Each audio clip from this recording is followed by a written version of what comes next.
It started off like any other camping trip. I was looking for a quiet weekend, away from the noise and chaos of everyday life. There's something peaceful about the woods. The sound of the wind rustling through the trees, the smell of pine in the air, the feeling of being far removed from everything. It's a getaway I always look forward to, especially after a tough few months at work.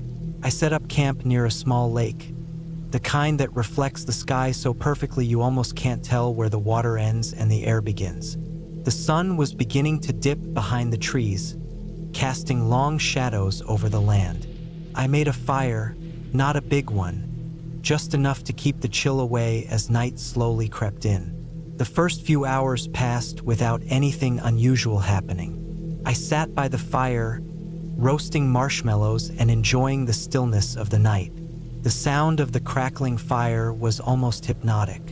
I looked around at the trees, the thick forest that surrounded me, and it was hard to believe that just a few hours earlier, this place had been full of life.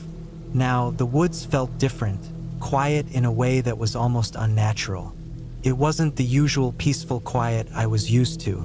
It was like the whole forest had gone still, waiting for something. I shrugged it off, thinking it was probably just my imagination. It had been a long drive to get to the campsite, and I was probably just overtired. I grabbed my flashlight and took a walk around the perimeter of my camp, checking that everything was secure. The last thing I wanted was for some animal to get into my food. As I walked, I noticed something odd. A small patch of ground near the lake was disturbed. It looked like something had been dragged through the dirt, a narrow, deep gouge that seemed out of place. It was strange. No animal in the area that I knew of would leave such a mark, and it wasn't the kind of damage caused by a person either. I decided to investigate, but after a quick scan of the area, I couldn't find anything that would explain it. I chalked it up to some kind of weird natural occurrence, something I couldn't quite explain but wasn't worth worrying about. I went back to camp, stoking the fire a little higher to shake off the chill creeping in. But now I couldn't shake the feeling that something wasn't right. It wasn't a fear I could put my finger on. It was more of an unease, an instinctive pull at the back of my mind that told me to stay alert. I had been camping enough to know that the woods were unpredictable, but this felt different. The hairs on the back of my neck stood up.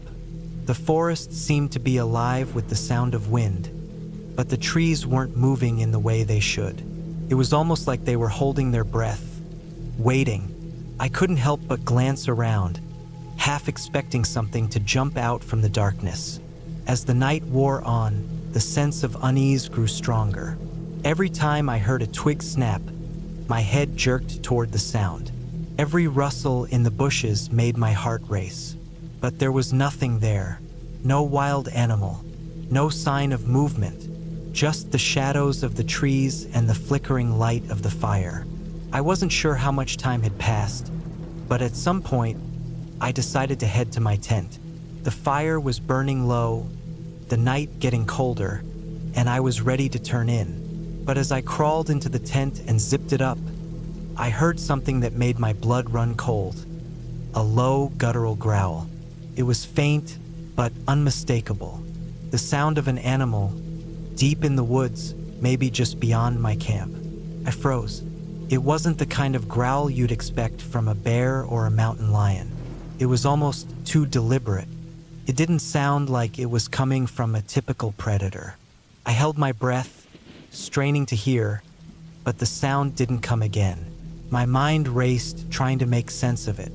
Maybe it was just a wild animal, some sort of wolf or coyote. But then again, there wasn't supposed to be anything like that around here. I grabbed my flashlight, shining it around the camp. I couldn't see anything. No eyes gleaming back at me from the darkness. No movement in the trees. Still, the unease didn't go away. In fact, it grew stronger. I decided to stay inside the tent, hoping whatever it was would just leave. But the sound of something moving around outside kept me awake. The occasional snap of a twig, the sound of something brushing against the tent. I tried to convince myself it was just a raccoon or a deer, but deep down, I knew it wasn't. Felt too intentional, too close. At some point, exhaustion took over, and I must have dozed off. The next thing I knew, I was jolted awake by a noise. Louder now, more urgent. Something was pacing outside my tent. I could hear it clearly now, heavy footsteps crunching on the dry leaves. My heart pounded in my chest. I reached for the knife I kept by my side, my fingers brushing the handle as I lay still, listening. I held my breath, trying to stay as quiet as possible. The footsteps stopped, and then silence. It was the kind of silence that pressed against your ears, so thick you could feel it. It was unnerving. I was terrified. The next few minutes felt like hours. I stayed still, barely moving, listening for any signs of movement. But there was nothing except the beating of my own heart. Then, suddenly, the silence was broken. A branch snapped in the distance, followed by a strange sound. A hoarse, throaty breathing that sent chills down my spine. It wasn't like any animal I had ever heard before. The kind of breath that sounded almost human, yet twisted and wrong. My grip tightened on the knife, but my mind was racing. I didn't know what to do.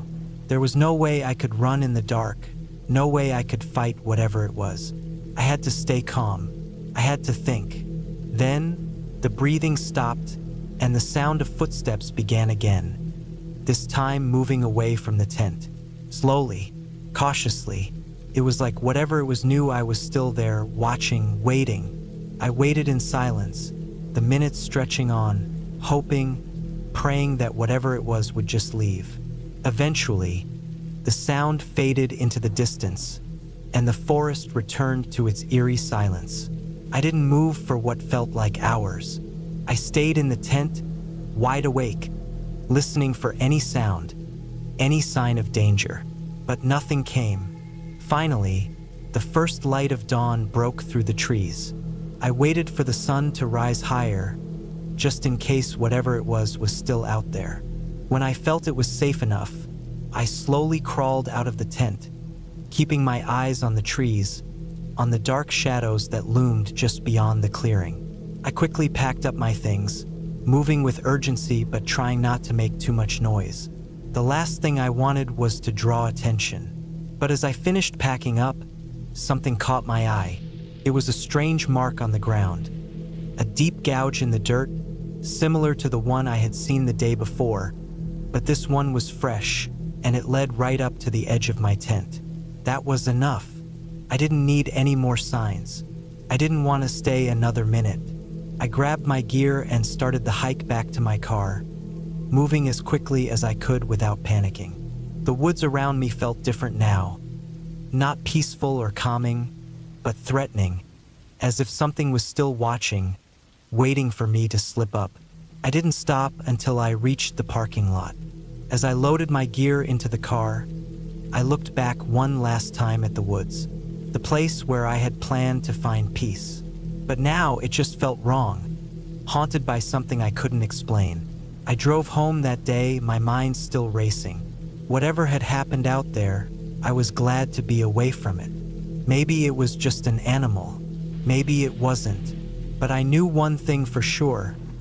I wasn't going back to that spot, not ever again.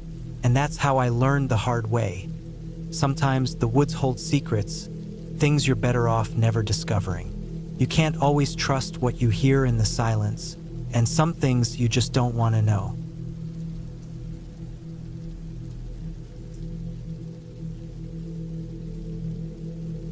I had always loved the outdoors. Hiking, camping, anything that kept me in the wild, away from the noise and distractions of the city. That's why when I heard about this hidden campsite in the woods near the base of a mountain, I couldn't resist the idea of going there alone. It was supposed to be a quiet, peaceful spot, far away from the usual crowded camping grounds. I wanted some time to myself, to clear my head and reconnect with nature. Little did I know that this decision would be one I would regret. I packed my gear, tent, sleeping bag, food, water, and all the essentials. I didn't tell anyone where I was going because, honestly, I thought it was just going to be another solo trip that I would enjoy. The weather was perfect when I set off. The sun was shining, and the air was crisp and fresh. The drive was long, but the view along the way made it worth it. As I passed by thick forests, winding rivers, and open fields, it felt like I was venturing into a new world. I arrived at the trailhead just before noon. The area was quiet, with no other cars parked in the lot, which made me feel a bit isolated, but I didn't mind. I wanted solitude. The trail itself was a narrow path that led into the dense woods, and I started walking, following the markers along the way. The first hour was nothing out of the ordinary. The trees towered over me, their branches swaying gently in the wind. Birds were chirping, and there was the occasional rustling in the underbrush, but nothing that made me uneasy. By the time I reached the campsite, the sun was dipping lower in the sky, casting long shadows across the trail. The clearing where the campsite was located was just as described: quiet, serene, and isolated. There was a small stream nearby, and a few flat areas perfect for setting up my tent. I wasted no time and began preparing my camp. The ground was soft underfoot, covered with moss and fallen leaves. I found a spot just next to the stream, where I could hear the water trickling over rocks. It was peaceful, and I felt like I was in my own little world. As I set up my tent and unpacked my gear, the sound of the stream and the rustling leaves was the only background noise. The air was getting cooler, but the firewood I gathered earlier would be enough to keep me warm for the night. By the time the sun had set, the sky was filled with stars, and the only light was from my campfire.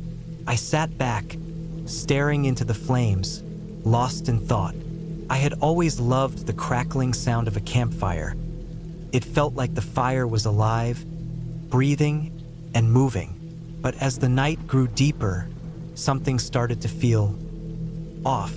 It wasn't anything I could pinpoint at first, just a vague sense of unease creeping up my spine. Maybe it was the silence.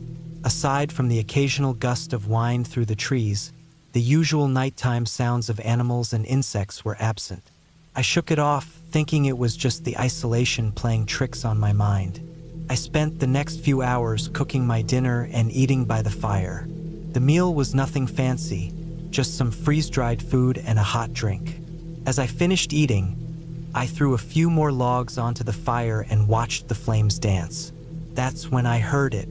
At first, it was faint, barely noticeable. A rustling sound, not from the trees, but from the brush behind me. I turned, half expecting to see a deer or some other animal, but there was nothing. I shrugged it off and convinced myself that it was just the wind or some animal passing through. But as the night grew darker, the sounds became more frequent. The rustling, the snapping of twigs, the low thud of something moving in the underbrush. I grabbed my flashlight and stood up, my heart beginning to race. The beam cut through the darkness, sweeping across the trees and the ground. The light fell on nothing but shadows. Still, the sounds continued. It was like something was moving around my campsite, staying just out of sight. I told myself it was probably just an animal, maybe a raccoon or a fox. I tried to push the growing sense of dread out of my mind and sat back down, but I couldn't shake the feeling that something was wrong. Hours passed, and I eventually went into the tent, hoping sleep would calm my nerves. But sleep didn't come. I lay awake, listening to the sounds outside. The rustling grew louder, closer. Then the unmistakable sound of someone moving through the camp. My heart raced as I slowly reached for the knife I kept beside my sleeping bag. I couldn't believe what I was hearing. It wasn't an animal. It was the sound of boots crunching on the forest floor. I held my breath, trying to listen carefully. There was no mistaking it. Someone was out there, moving around, but they weren't making any attempt to be quiet. I felt trapped. The thought of going outside to confront whoever or whatever was out there sent a chill through me. I could hear them getting closer, circling my tent, as if they were trying to figure out my position. My mind raced with possibilities. Was it someone else who had decided to camp in this isolated spot? Or was it someone more dangerous?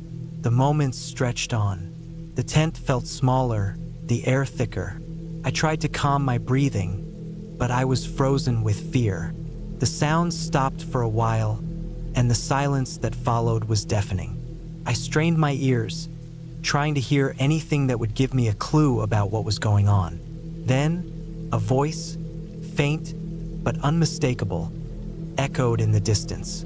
It wasn't loud enough for me to make out words, but it was there, a whisper or perhaps a shout, coming from the direction of the stream. I couldn't stay in the tent any longer. I needed to get out, but I was terrified. I grabbed my flashlight and quietly unzipped the door, poking my head out just enough to scan the campsite. The fire was still burning, but there was no sign of anyone nearby. The rustling in the bushes had stopped, and the eerie silence returned. I wasn't sure what to make of it. Slowly, I stepped out of the tent and crept toward the fire, my flashlight casting long shadows on the ground. I shined the light in the direction of the stream, but there was nothing. No sign of movement, no footprints, no animals. Just the water flowing calmly over the rocks. For a long time, I just stood there listening, waiting. Eventually, I decided it was safe to return to the tent, but the sense of unease never left me. Couldn't sleep. The hours dragged on, and I kept my flashlight on, scanning the area outside. The sounds came and went, but nothing appeared. Finally, as the first light of dawn began to filter through the trees, I knew I couldn't stay there any longer. I packed up my gear quickly, heart pounding the entire time. As I hiked back down the trail, the sounds of the forest felt different, almost welcoming compared to the tense, oppressive silence of the night. I didn't stop until I reached the trailhead, where my car was parked, and even then, I felt like I couldn't shake the feeling that I was being watched. I didn't tell anyone about what happened at that campsite. Maybe they wouldn't believe me, or maybe I just didn't want to admit how close I had come to something that felt wrong. Whatever it was enough to make me never want to camp alone again. The woods may seem peaceful at first, but sometimes there's something out there, something that doesn't want you to stay.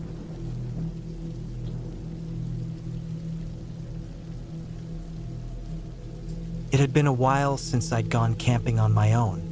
The last trip was years ago when I was a teenager. This time, though, I wanted something different, something quiet and away from everything. So I planned a solo camping trip deep in the woods. I wasn't looking for adventure, not really, just solitude and the chance to unwind. But that's not what I got. I found a spot by a creek, far from any trail, where the trees crowded the ground and thick bushes made it almost impossible to see beyond a few feet. It was the kind of place that gave off an unsettling vibe, the kind of place where people usually don't go. And that was perfect for me. I set up my tent and started a fire. The evening light was slowly fading, and a cool breeze made the trees sway. There were no sounds of birds or animals, just the rustle of the leaves and the constant rush of water from the creek. It was peaceful, almost too peaceful. As the sun dipped below the horizon, I sat by the fire, staring into the flames. I was deep in thought, trying to shake the feeling that something wasn't right, but I pushed it away. I had planned for this to be my escape, my chance to just be in nature and get away from the stress of everyday life.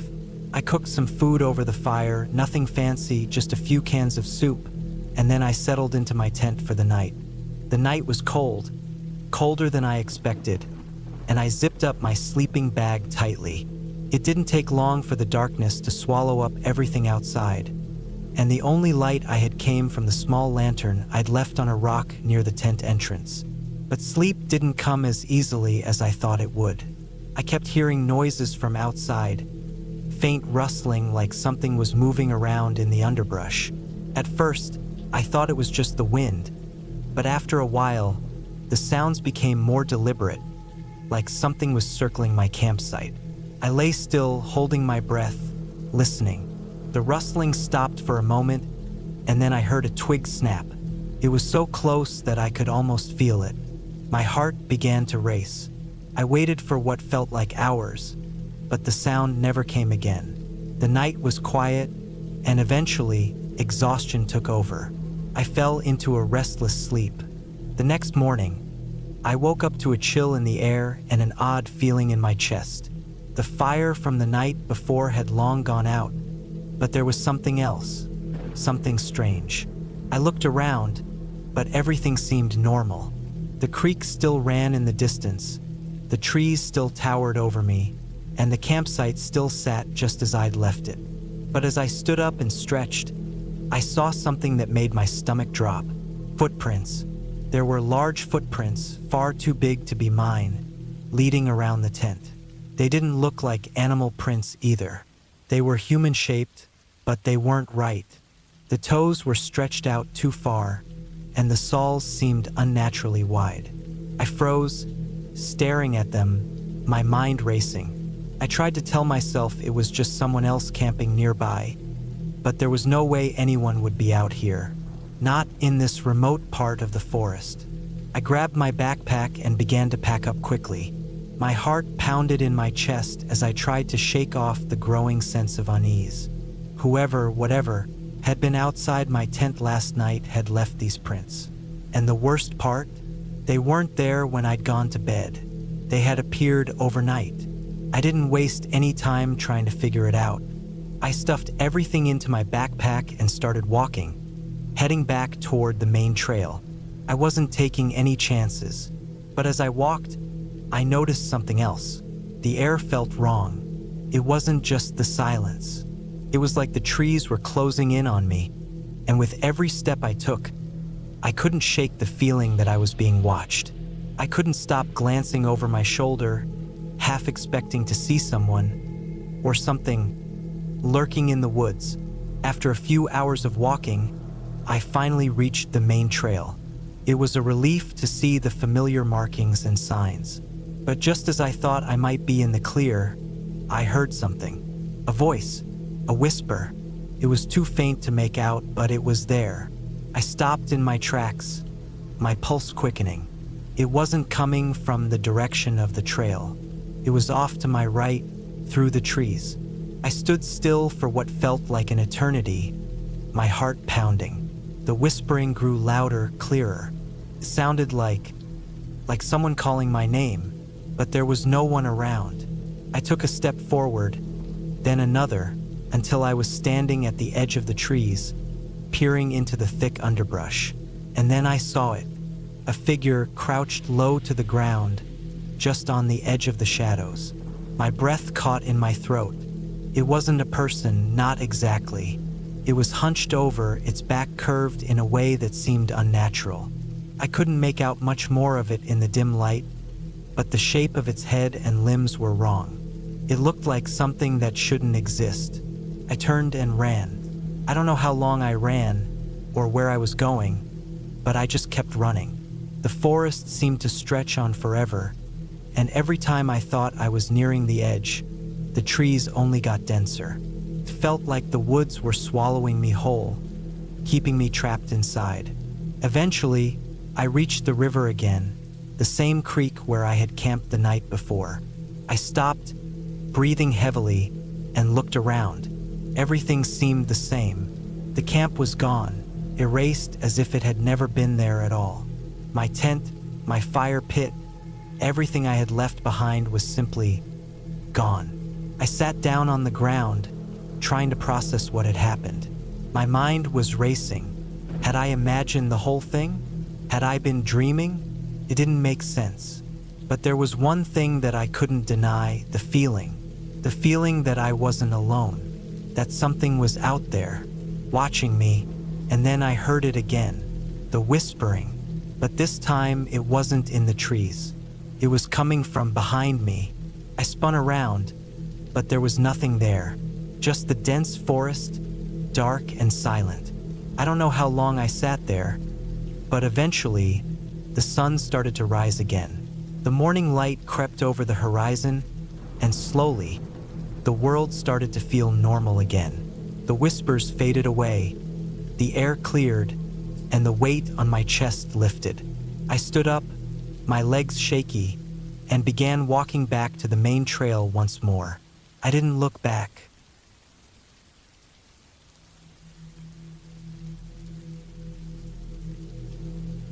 I had been looking forward to this camping trip for months. It was supposed to be just me, the quiet of the woods, and a break from the chaos of everyday life. I chose a remote site, far off the usual trails. The thought of being alone in nature, disconnected from the digital world, was incredibly appealing. I was prepared, had all the gear: a sturdy tent, plenty of food, a good sleeping bag, a well-packed first aid kit. What could go wrong? The day I arrived was beautiful, the kind of crisp, clear afternoon that makes you feel like you're exactly where you should be. The trees around me were tall and strong, their branches swaying lightly in the breeze. The ground was soft and earthy, the kind of dirt that smells fresh, as though it's been untouched for ages. The campsite was nestled beside a small creek, its gentle babbling the only sound except for the occasional bird call.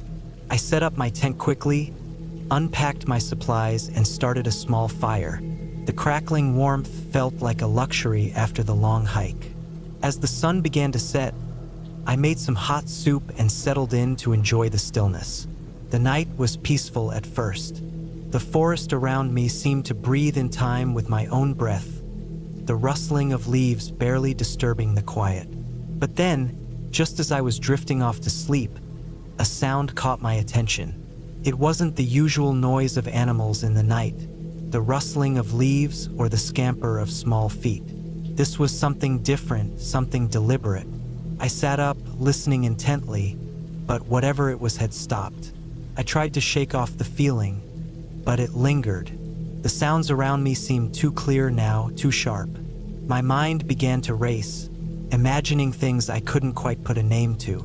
Every rustle, every crack of a twig, felt amplified in the stillness. The shadows in the trees seemed to grow darker, more menacing. I told myself it was just the wind, maybe an owl or a deer, but my instincts told me otherwise. I grabbed my flashlight and aimed it into the dark.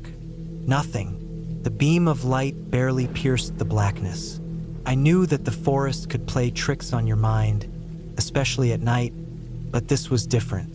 I couldn't shake the feeling that someone, or something, was watching me.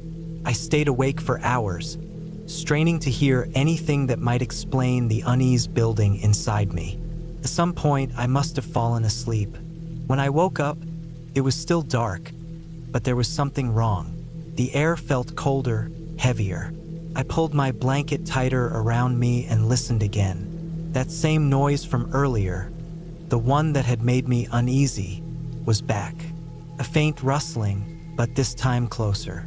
Too close. I grabbed the flashlight again, but before I could turn it on, a sound came from directly behind me. A snap of a twig, followed by a low, almost imperceptible shuffle. I froze, every muscle in my body tense. My heart raced. There was no way I was imagining this. Someone or something was out there just beyond the trees. I wanted to call out, to let whoever it was know that I was awake, but the thought of drawing attention to myself terrified me.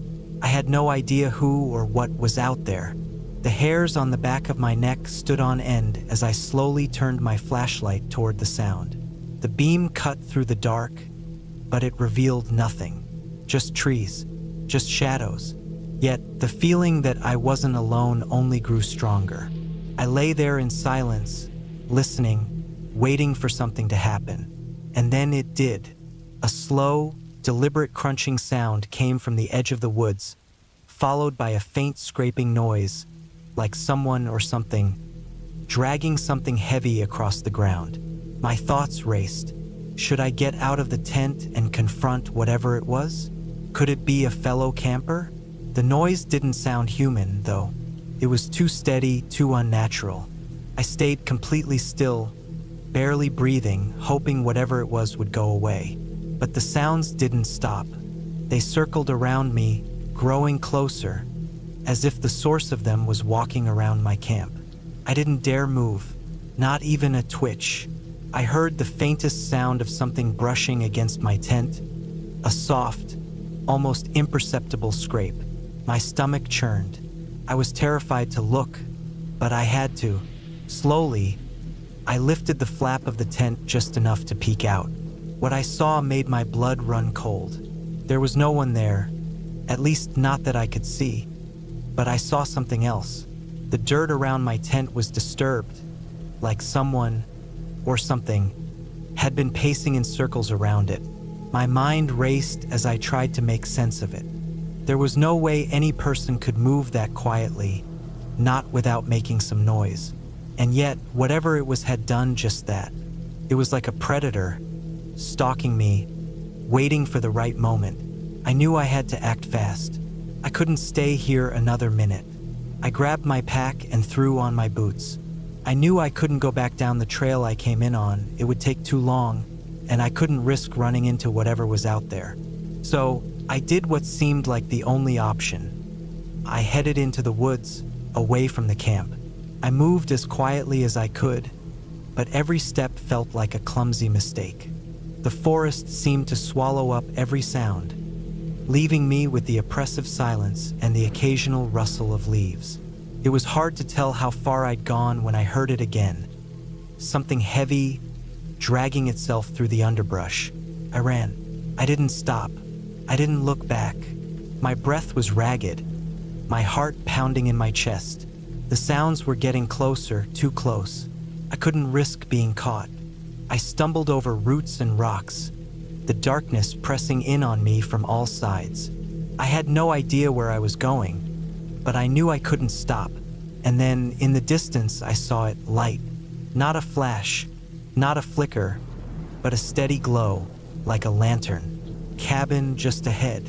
I didn't know how it got there, but I wasn't questioning it. I ran toward it, the light growing brighter with each step. As I neared the cabin, I heard a door creak open, and I practically dove inside. The door slammed shut behind me, and I collapsed on the floor, gasping for air. The light in the cabin flickered, but it stayed on, casting long shadows on the walls. I didn't care. I was safe. For the moment, at least. I sat there, trying to catch my breath, trying to calm the panic that still gripped my chest. Whatever had been out there, whatever had been stalking me, was gone. I didn't know where it had gone or why it had stopped, but I wasn't about to question my luck. The night passed in silence, but I didn't sleep. Couldn't. By morning, the sun was up, and the light filtering through the windows felt like a blessing. I was exhausted, but I knew I had to leave. I couldn't stay here forever. I packed my things, leaving the cabin behind and making my way back down the trail, keeping my eyes peeled for anything that might have followed me. When I reached my car, I didn't stop to look back. I drove home as fast as I could, never once slowing down. Whatever had happened in those woods, I wasn't going to be going back. Ever. That was the last time I went camping alone.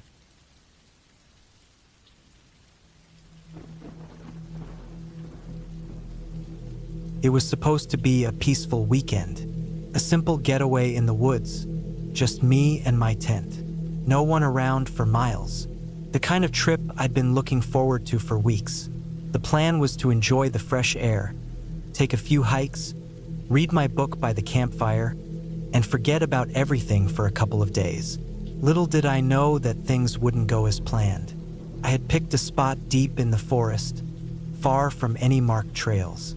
The kind of place most people would avoid, which is exactly why I liked it.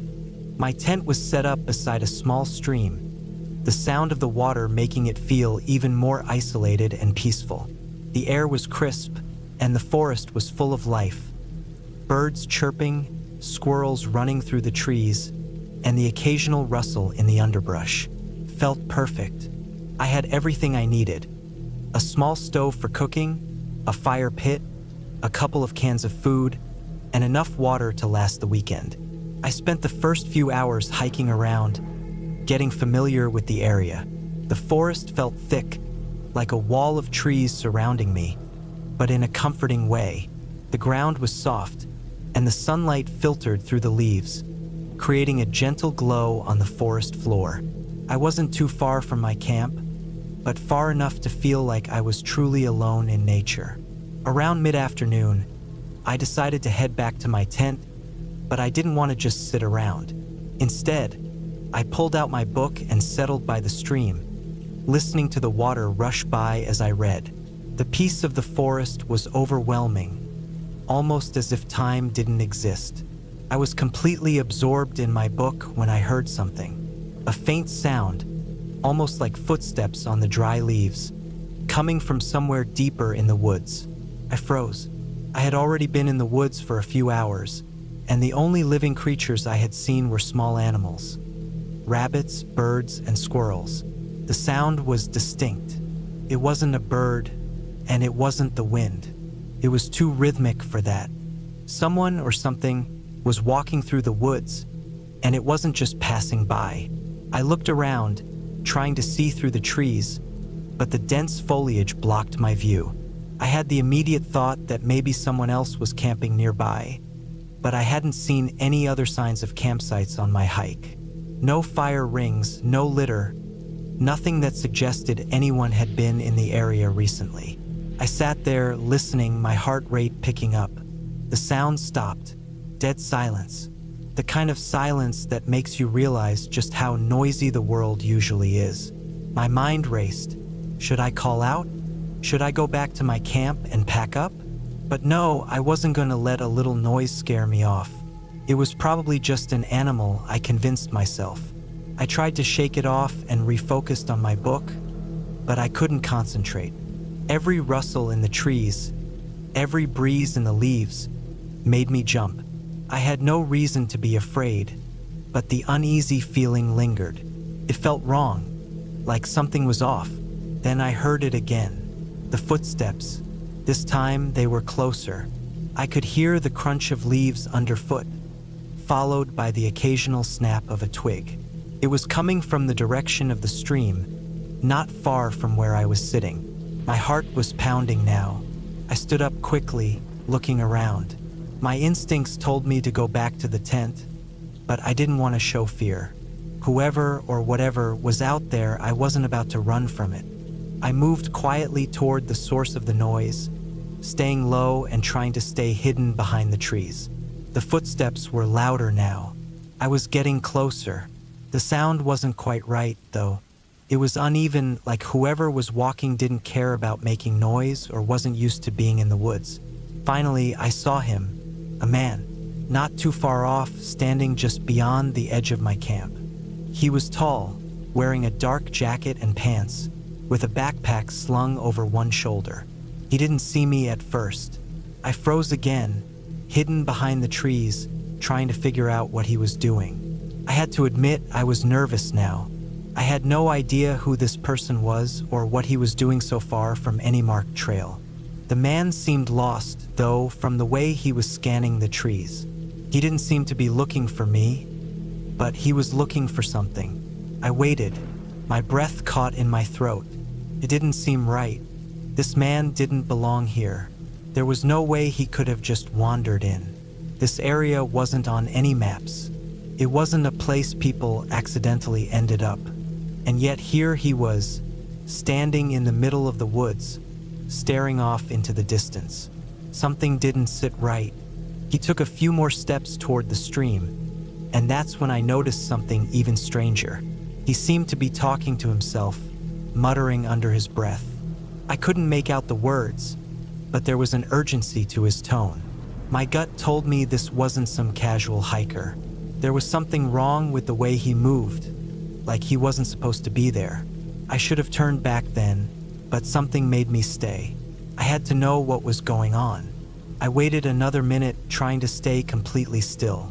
When he turned away from the stream and began walking back in the direction of my camp, I decided it was time to leave. Slowly, I backed away, being as quiet as possible.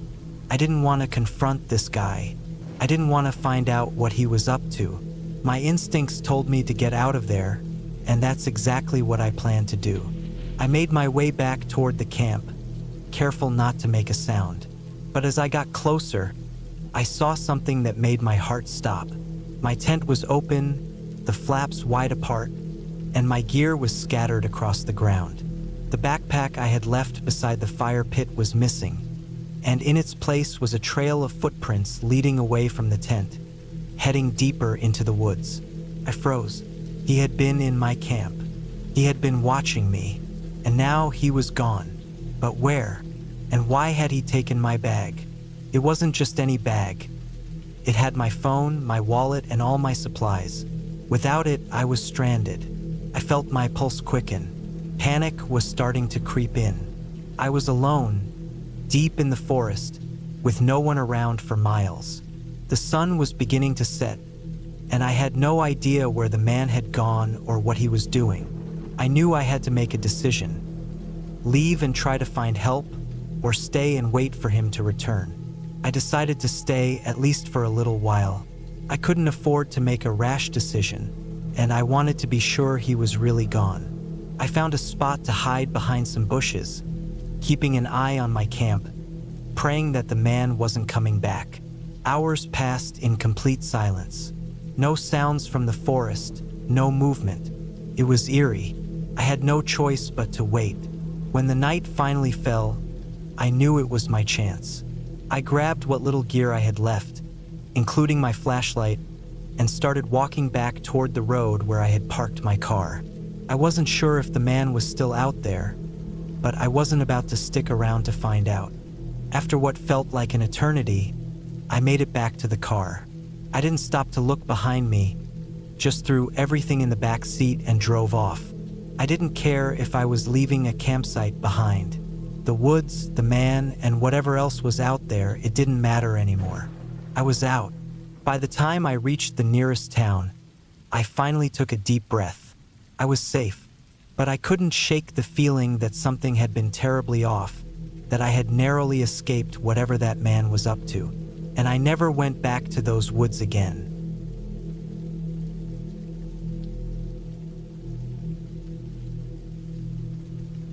It started out like any other camping trip. I had packed my gear the night before, made sure to bring enough supplies, and double-checked that I had everything from food to the first aid kit. I was excited. I'd heard so much about Deadwood Hollow, a secluded spot deep in the woods that only the most experienced hikers ventured to. It was quiet, far from civilization, and had a reputation for being peaceful, just the kind of place I needed to get away from the noise and rush of everyday life. I arrived at the trailhead early in the morning. The sky was crisp, the air cool and fresh. I had the entire weekend to myself, and I was determined to enjoy every minute of it.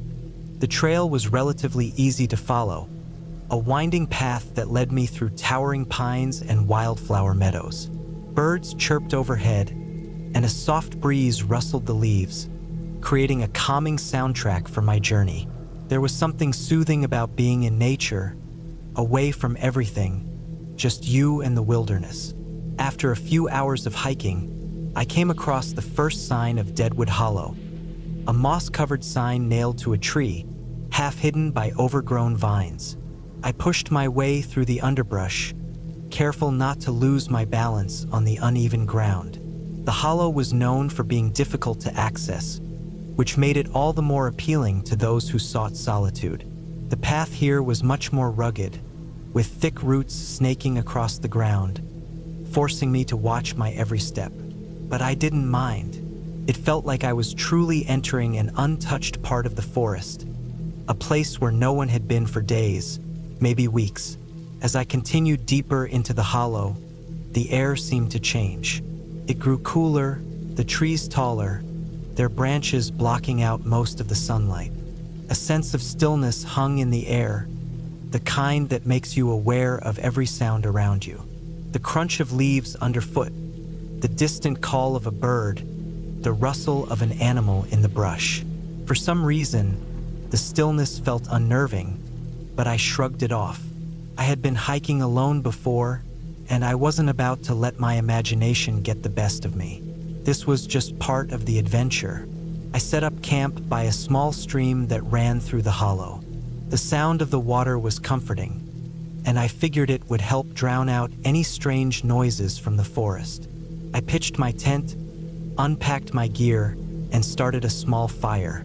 As I sat there, watching the flames flicker and dance, I felt the exhaustion of the hike start to settle in. I knew it was still early in the day, but the stillness of the hollow made me feel like time had slowed down. I decided to make some tea, taking my time as the kettle heated over the fire. The scent of pine and fresh earth filled the air, and I allowed myself to relax. But that's when I first heard it. A twig snapped in the distance. I froze, my heart pounding in my chest. It wasn't a sound I was familiar with. It was too deliberate. Not the kind of noise made by a deer or a squirrel, something bigger, something that seemed to be moving with purpose. I glanced around, but the woods were silent again. I told myself it was nothing, that it was probably just a larger animal making its way through the forest.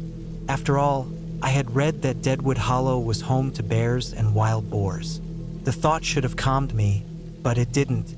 There was something about the way the sound lingered in the air that felt off. I decided to ignore it and went about making my tea. But the feeling of being watched wouldn't go away. I kept glancing over my shoulder, expecting to see someone, but all I saw was the dense forest, silent and still. The sun began to set, casting long shadows across the ground. The temperature dropped quickly, and I pulled on an extra layer to stay warm. As the night settled in, the fire crackled, and I felt a brief sense of comfort. It was strange, though. The woods, which had seemed so calm earlier, now felt suffocating. I couldn't shake the feeling that I wasn't alone. I tried to tell myself that I was just being paranoid. I had been on solo camping trips before, and I knew that these feelings came with being in unfamiliar territory. But the more I tried to push it out of my mind, the stronger it became. I crawled into my tent as darkness fully engulfed the hollow. The wind picked up, causing the trees to creak and groan. Every gust seemed to carry a faint whisper, like the forest itself was speaking to me. I lay there wide awake, staring at the fabric of the tent as it fluttered in the wind. The sounds of the forest had become more pronounced, more ominous. The cracking of twigs, the rustling of leaves, the shifting of the ground beneath me. It all seemed too deliberate, too coordinated. Then I heard it again, a soft tapping on the side of the tent. My heart raced, and I held my breath, hoping that it was just the wind, or perhaps an animal brushing against the fabric. But the tapping came again, this time louder, more insistent. It sounded too precise. It wasn't a random noise. It was as if something, or someone, was trying to get my attention. I slowly unzipped the tent, my hands trembling. The night air was cold against my skin, and I could see my breath in the dim light of the fire. But when I looked outside, there was nothing there. The campfire crackled in the distance, and the trees loomed in the darkness, silent and unmoving. I waited for a moment, straining my ears, but I couldn't hear anything out of the ordinary. I zipped the tent back up, my heart still racing, but I couldn't shake the feeling of being watched. The night dragged on. I lay there, unable to sleep, my mind racing with every possible scenario. I kept hearing the tapping, faint but persistent, coming from different parts of the tent. Sometimes it would be soft, like a knock on the door, and other times it would be louder, like something was testing the strength of the fabric. I didn't dare open the tent again. At some point, I must have drifted off because I woke to the sound of the first light of dawn breaking through the trees. The hollow was still quiet, but the air felt different now. It was thick, oppressive, like something had changed during the night. I quickly packed up my camp, eager to leave. I didn't know what had happened the night before, but I wasn't sticking around to find out. As I hiked out of the hollow, I couldn't shake the feeling that something was following me. The trail back seemed longer, the trees taller, the silence heavier. But when I finally reached the trailhead, the sense of unease began to lift. I didn't look back. I just kept walking, faster now, until I finally reached my car. I never went back to Deadwood Hollow. I'm not sure what happened that night, but something about the place didn't sit right with me. I still don't know if it was just my mind playing tricks on me or if there was something in those woods that didn't want me there. But I know one thing for sure. I'll never forget the sound of the tapping. And I'll never forget the feeling of being watched, even when I was alone in the dark. Maybe some places are meant to be left alone, and Deadwood Hollow is one of them. I don't care how peaceful it's supposed to be. That place is off limits as far as I'm concerned. And I'm not the only one who feels that way. I heard from some other hikers that they had similar experiences. Maybe it's just the isolation that does something to you, or maybe there's something else, something hidden in the woods, something that only reveals itself when the night falls. Whatever it is, I'll never be returning to find out.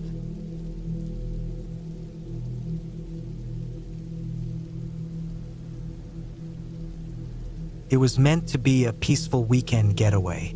Just me, the woods, and the silence that always feels so calming. I've always been a fan of camping alone, away from the noise of the world. No distractions.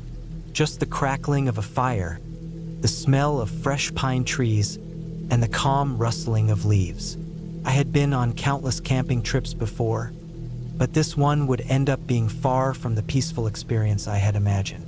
The weather forecast was clear, a cool night with no rain, the stars expected to shine bright. Perfect.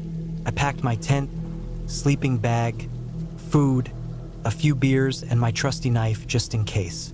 As I drove out, I couldn't help but feel a sense of excitement. It had been a stressful few months, and the idea of being in the woods, completely disconnected from the world, felt like a dream. I was headed to a secluded spot deep in the forest, miles away from civilization. No one ever came here, and I preferred it that way. I found my spot just before sunset. It was a quiet clearing by a small creek. The gentle sound of the water rushing over rocks created the perfect backdrop for the night ahead. I set up my tent quickly, eager to get the campfire going. The air had a crisp chill to it, but nothing too cold. I gathered some wood from the surrounding area, stacking it neatly by the fire pit, and lit the fire. The warmth quickly spread, and I leaned back, watching the flames dance.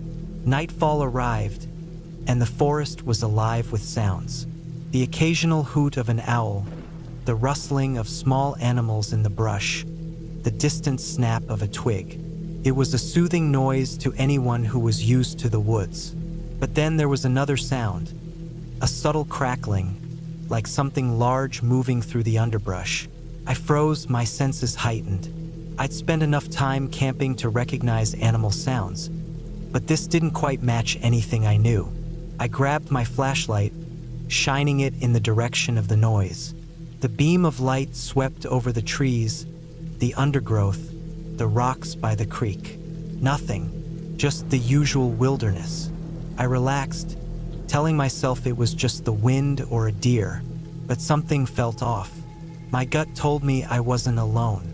I shook it off, focusing on the fire and pushing the feeling to the back of my mind. I wasn't going to let my imagination ruin my night. After a while, the noises seemed to fade away, and I convinced myself it was just my nerves. I cracked open a beer and took a long sip, letting the cold liquid settle in my stomach. I looked up at the stars, enjoying the beauty of the moment. There was something so humbling about being alone in nature, a feeling of insignificance in the vastness of the wilderness. But as I stared up at the sky, I saw something strange, a faint light, barely visible through the trees. I assumed it was just a plane or some other natural light, but then it flickered and disappeared. I stood up, my heart rate quickening. There was no reason for lights out here, not for miles around. The nearest road was at least a couple of hours away by foot. I shook my head, thinking it must have been some trick of the light, maybe the glow of a distant star through the branches. But still, that feeling in my gut returned.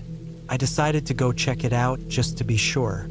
I grabbed my flashlight, leaving the warmth of the fire behind, and walked toward the trees where I'd seen the light. The woods around me were eerily quiet. The usual night sounds seemed to fade as I moved deeper into the trees.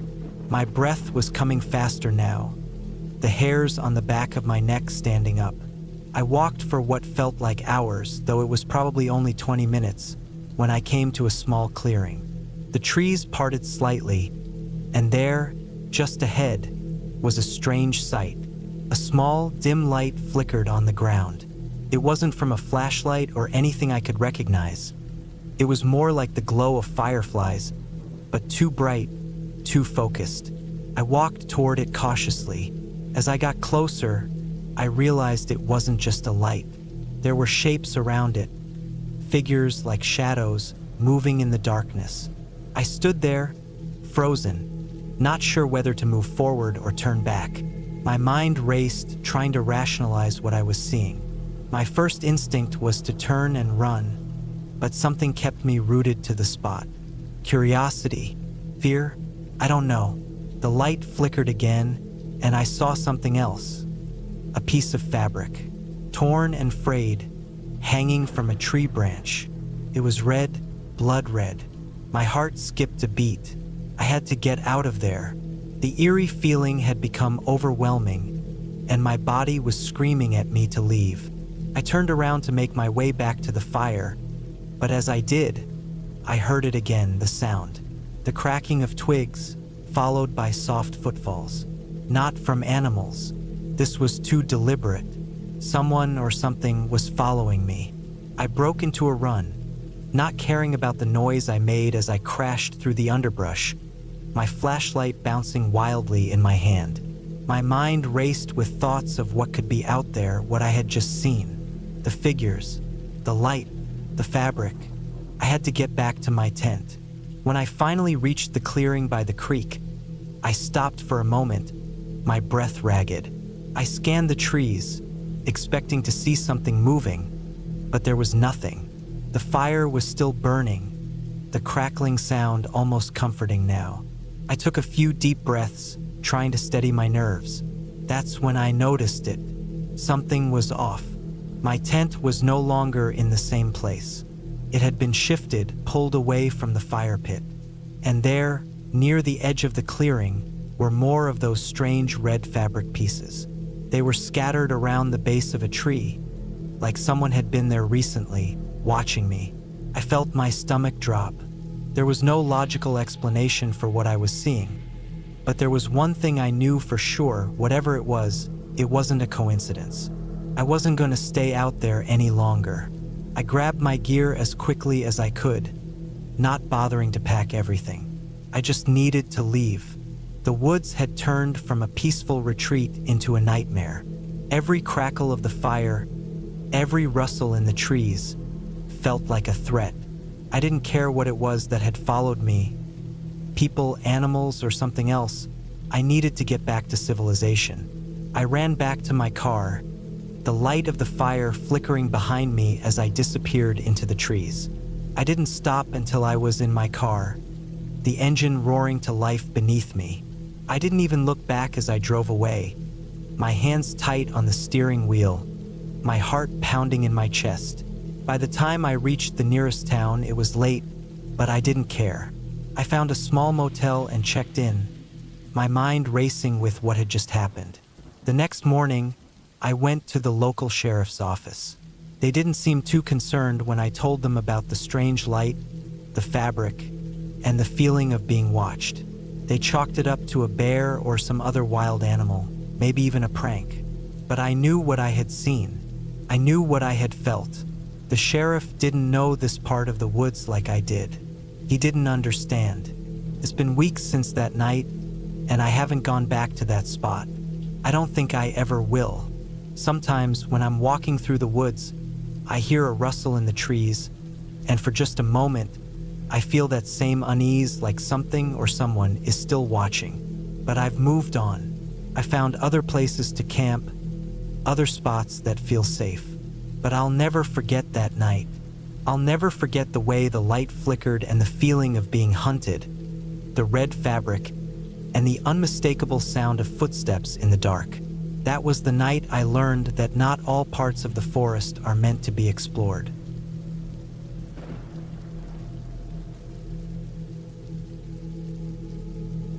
It was a late autumn weekend when I decided to head out for a solo camping trip. The weather had cooled down, and the trees were almost bare, their branches reaching out like skeletal fingers in the fading light. I had been thinking about this trip for weeks. A few days of quiet solitude in the woods sounded perfect for clearing my mind. I chose a secluded spot near a lake I had been to before, a place not many people visited. The trail leading there was rugged and barely marked, but that was exactly what drew me in. I packed my backpack with all the essentials: tent, sleeping bag, food, a small cooking stove, and of course my trusty flashlight. The drive out to the campsite was about 2 hours, and as I drove deeper into the forest, the air grew thicker and the sunlight seemed to fade faster. The last stretch of the road was bumpy, and the car rattled as it bumped over the uneven path. Finally, I parked near the trailhead, and the silence of the forest hit me immediately. There were no birds, no insects, just an unsettling stillness. After gathering my gear, I began the hike. The path twisted and turned, sometimes barely wide enough for my boots to fit. I could hear the crunch of dead leaves underfoot, the only sound breaking the quiet. The deeper I went into the woods, the more I felt like I was being drawn into something, though I couldn't quite place what it was. It wasn't fear, not yet, but it was an odd, inexplicable feeling, as if I was walking into a place I didn't belong. By the time I reached the lake, the sun was just about to dip below the horizon. I set up my camp by the water's edge, careful to avoid the wet ground. The air had grown colder, and a fine mist was rising off the water, making everything look more mysterious. I started a small fire to keep warm, the flames crackling as they fought against the dampness of the woods. As I sat there, staring into the fire, I felt the weight of the solitude. It was peaceful, but there was something in the air, something that didn't quite sit right. Night came quickly, and I ate my dinner, the only sound being the occasional pop of the fire. The lake was eerily quiet, its surface like glass, reflecting the nearly full moon. I sat for a while, letting my mind wander, but that nagging feeling returned. It was subtle, but I couldn't shake the thought that someone or something was out there, watching. The logical side of me brushed it off as nothing, but I couldn't help it. The air felt thick, too thick for comfort. The shadows around me stretched unnaturally long, and the firelight flickered with each gust of wind, casting weird, twisting shapes around my campsite. Eventually, I crawled into my tent, trying to ignore the growing unease that gnawed at me. The wind had picked up, rustling the leaves outside, but inside the tent, it was warm and quiet. I zipped myself up tightly in my sleeping bag, but sleep wouldn't come. I kept listening to the sounds of the forest, which now seemed amplified in the stillness of the night. The occasional creak of a tree in the wind, the distant rustle of something in the brush. And then there was something else, a slow, deliberate crunch of footsteps. I froze, holding my breath, straining to hear. The sound was unmistakable. A person or something large moving through the forest. The crunching grew louder, closer. I couldn't move, couldn't even think straight. It was as if my body was in some kind of suspended animation, paralyzed by fear. I reached for my flashlight, my fingers trembling as I clicked it on, the beam slicing through the darkness. But I saw nothing. No movement, no shapes, just the same trees swaying in the wind. I stayed like that for what felt like hours, every muscle tense, waiting for whatever it was to make itself known. But it never did. The footsteps stopped, and the forest fell back into its eerie silence. I didn't know if I had imagined it, or if something was out there, but I wasn't willing to take any chances.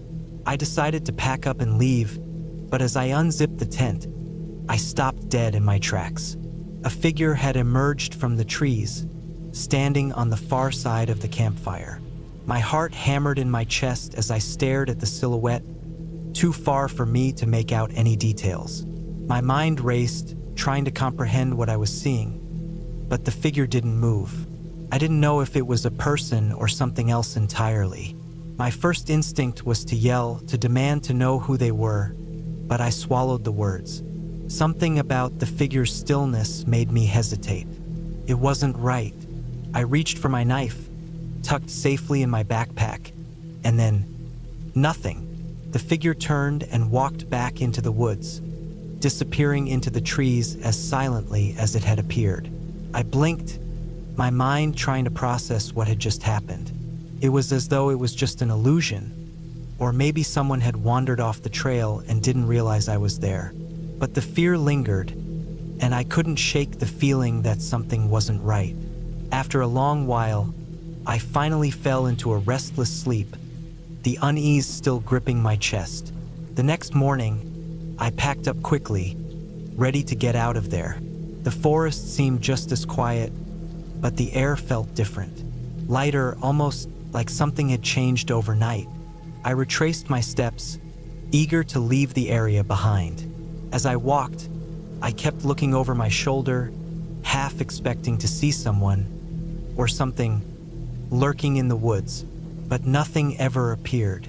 I made it back to the trailhead without incident, but the feeling that had followed me from the moment I set up camp never fully left. It was a long drive back, and I spent the entire journey trying to make sense of what had happened. The footsteps, the figure by the fire, and the overwhelming sense that I had crossed into a place that wasn't meant for me. I told myself that it was just my imagination playing tricks on me, that I had been too tired or too paranoid. But deep down, I knew something was out there, something I would never understand. In the end, I never went back to that spot by the lake. I don't know what I saw that night or what was lurking in the woods, but I learned to respect the solitude of the forest in a new way. Sometimes nature isn't as peaceful as it seems. Sometimes there are things in the dark that we're better off never understanding. And with that, I walked away from that camping trip with more than just memories. I carried with me a sense of caution, a quiet understanding that some places, some moments, are meant to stay unexplained. But whatever was out there, it stayed in the woods, and I was just happy to leave it behind.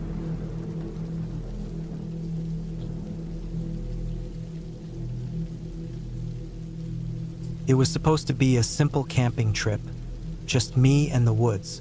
I'd been hiking for years, and I was used to the quiet isolation of the forest, the sound of my boots crunching on the leaves, the birds above me, the occasional squirrel darting across the trail.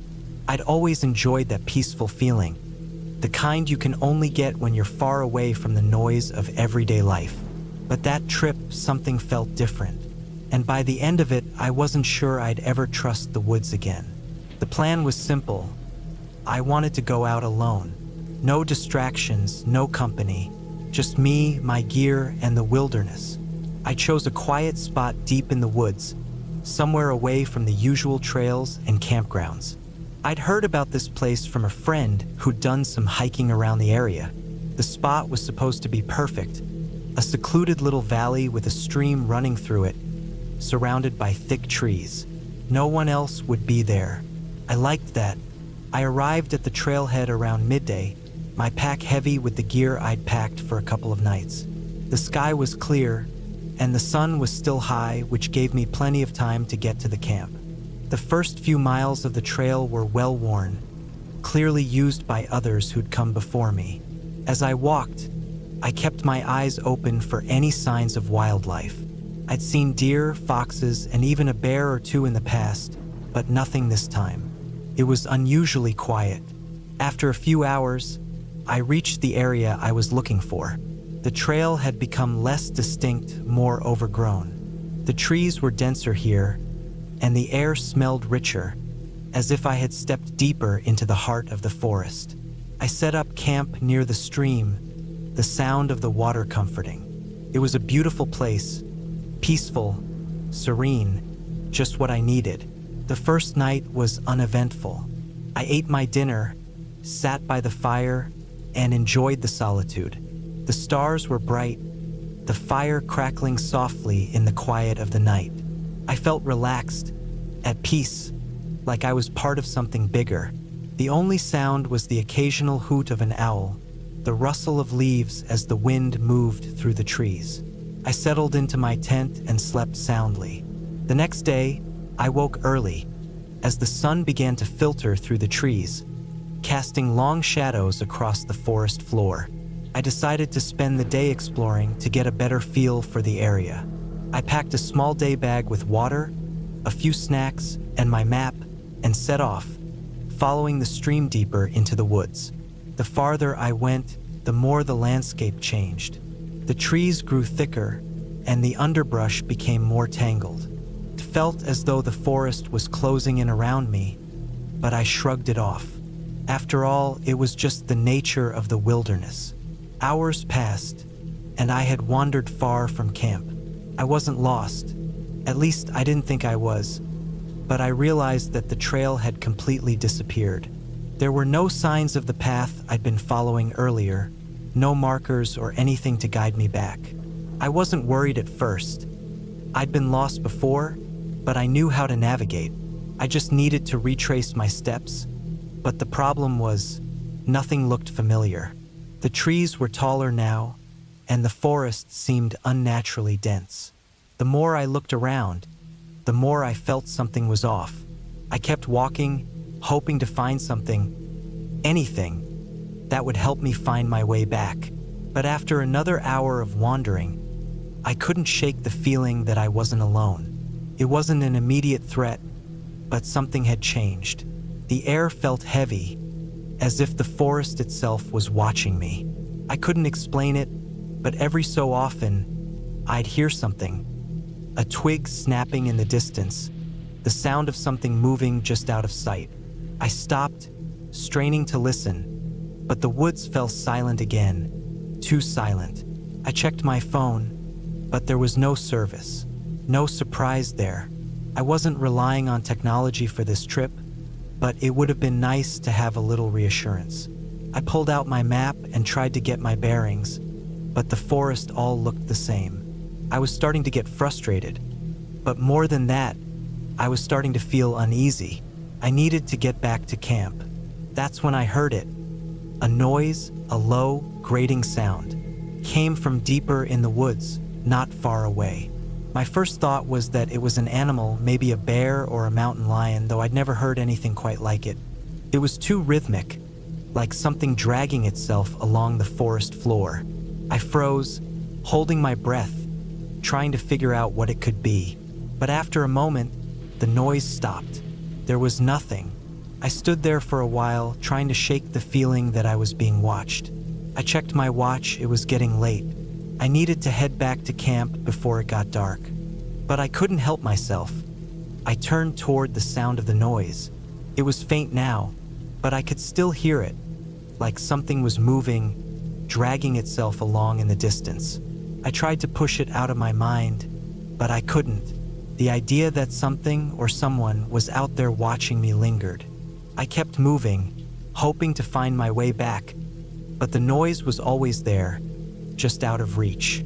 I told myself it was nothing, just my mind playing tricks on me, but every step I took, it felt like the noise was getting closer, like whatever it was following me. Finally, after what felt like hours, I stumbled across something, a small clearing in the woods. At first, I thought it was my imagination, but then I saw it. A broken, rotting tree stump with old bones scattered around it. Not animal bones, these were too large. They looked like human remains. I froze. My heart pounded in my chest as I stared at the bones, unable to move. There was no doubt in my mind that they were human. I backed away slowly, my mind racing. This couldn't be real. I'd heard rumors of things like this, but they were just that, rumors. Stories people told around campfires. But this felt real. I turned and ran. I didn't stop to think, didn't stop to look back. I just ran, pushing through the thick underbrush, tripping over roots, desperately trying to get back to camp. My breath came in short, panicked gasps as I ran through the trees, every step feeling heavier than the last. The noise was still there, behind me, like something was dragging itself through the forest, gaining on me. I could hear it getting closer, the dragging sound louder now, unmistakable. I don't know how long I ran for. Felt like hours, but it was probably only a few minutes. I finally burst into a small clearing, and there it was, my camp, the familiar sight of my tent and the fire pit, just as I'd left it. I didn't stop to think. I grabbed my gear, packed everything as fast as I could, and started heading out of the clearing. But I couldn't shake the feeling that I wasn't alone anymore. It wasn't until I was halfway back to the trail that I realized I'd never heard the noise again. I looked around, but the forest was as still as it had been when I first arrived. I kept walking, trying to keep calm, but I couldn't stop thinking about what I had seen. The bones, the dragging sound, the feeling of being watched. It was too much. I needed to get out of there. By the time I reached the trailhead, the sun was setting, the sky turning a deep orange. I didn't stop to rest. I just kept walking, not looking back. I finally made it back to my car, and I didn't waste any time.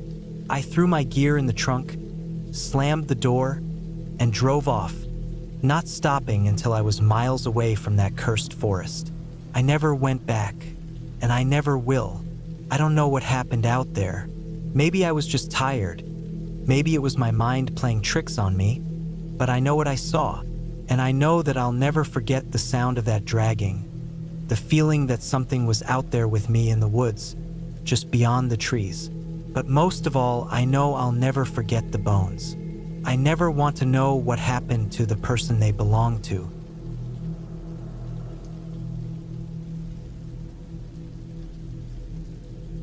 I had always loved the idea of camping alone. Something about being in nature with no distractions felt freeing. So, when I finally got a long weekend off from work, I decided to pack up my gear and head to a remote area in the Rockies. It wasn't my first solo trip, but this one felt different from the start. I'd picked a spot far from any established campgrounds, a place I found after scouring maps for weeks.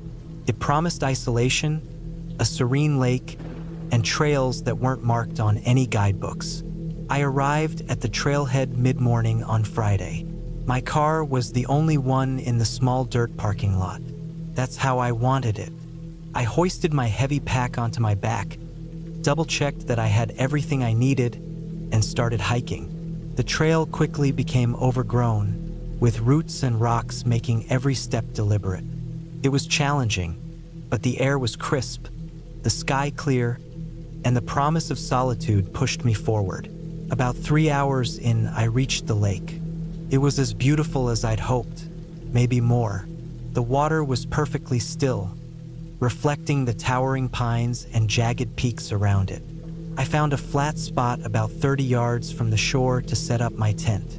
After securing my campsite, I gathered some wood for a fire later, filtered water from the lake, and settled in. The silence was profound. No cars, no people, just the occasional rustling of leaves or the distant call of a bird. By the time the sun began to dip behind the mountains, I had a small fire crackling. I cooked a simple meal, ate, and sat staring at the flames as darkness swallowed the landscape. It was then that I first felt it, a faint sense of unease. I told myself it was just the isolation playing tricks on me. I'd read about how solitude can make people hyper-aware of their surroundings. Still, I couldn't shake the feeling that I wasn't entirely alone. I crawled into my tent around 9 p.m., zipping it up tight. The The temperature had dropped significantly, and I was grateful for my warm sleeping bag. As I lay there, the quiet seemed oppressive. Every tiny sound outside, a twig snapping, leaves rustling, felt amplified. My heart would jump. Then I'd remind myself it was just the wind or some small animal. Eventually, I fell asleep. Sometime in the night, I woke up abruptly. It wasn't a gradual return to consciousness. It was like being jolted awake. I lay there, my heart racing, unsure of what had stirred me. The tent was pitch black. I reached for my headlamp, fumbling to turn it on. The beam of light cut through the darkness, illuminating the inside of the tent. Everything was as I'd left it. Then I heard it, a soft, deliberate crunching sound. It wasn't the random noise of wind or animals. It was footsteps. They were slow and deliberate, moving just outside my campsite. My stomach dropped. I turned off the headlamp, plunging myself back into darkness. My mind raced with possibilities. A bear? A deer? No, this sounded too controlled, too human. I stayed perfectly still, straining to hear. The footsteps stopped. For a long time, there was nothing but silence. I debated with myself about what to do. Should I call out? Make noise to scare off whatever it was? Or stay quiet and hope it went away? Eventually, I convinced myself it was just an animal and tried to go back to sleep, but I kept my knife close, just in case. The next morning, I stepped out of the tent cautiously. The sun was up, and everything looked normal. No signs of anything unusual around the campsite. I almost laughed at how paranoid I'd been. Still, the experience lingered in my mind. I decided to stay another night, but resolved to be extra vigilant. The day passed uneventfully. I hiked around the lake, took photos, and enjoyed the peace and quiet. By the time evening rolled around, I felt more relaxed. I cooked dinner and watched the sunset, the vibrant colors reflecting off the lake's surface. As darkness fell, I built another fire and sat by it, sipping hot tea. The unease from the previous night seemed like a distant memory. But as the fire died down and I prepared to turn in, that feeling crept back. The sense that I wasn't alone. I scanned the tree line with my headlamp, the beam revealing only shadows. I told myself I was being ridiculous. I'd seen no one since arriving, and the chances of someone stumbling upon my remote campsite were slim to none. Still, I decided to take precautions. I set up a makeshift alarm system by tying some fishing line around the perimeter of my campsite, attaching it to a few empty cans I'd brought. If anything or anyone approached, the noise would alert me. Satisfied, I crawled into my tent and tried to sleep. It was well past midnight when I woke up again. This time, it wasn't footsteps that stirred me. It was the sound of the cans clattering. My heart felt like it stopped for a moment before racing uncontrollably. I grabbed my knife and headlamp, staying as quiet as possible. The noise had come from the side of the campsite nearest the lake. I unzipped the tent slowly, trying to make as little noise as possible. My headlamp's beam cut through the darkness, revealing nothing but trees and the faint glimmer of the lake. The cans were scattered, the fishing line slack. My throat felt dry as I stepped out, every sense on high alert. Then I saw it. About 20 yards away, near the edge of the water, there was a figure. It was faintly illuminated by the moonlight, standing perfectly still. My breath caught in my throat. It wasn't an animal. It was a person. They weren't moving, just standing there, facing my direction.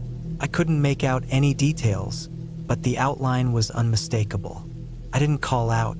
Something about the situation felt wrong, deeply wrong. Instead, I backed slowly toward my tent, keeping the light trained on the figure. They didn't move.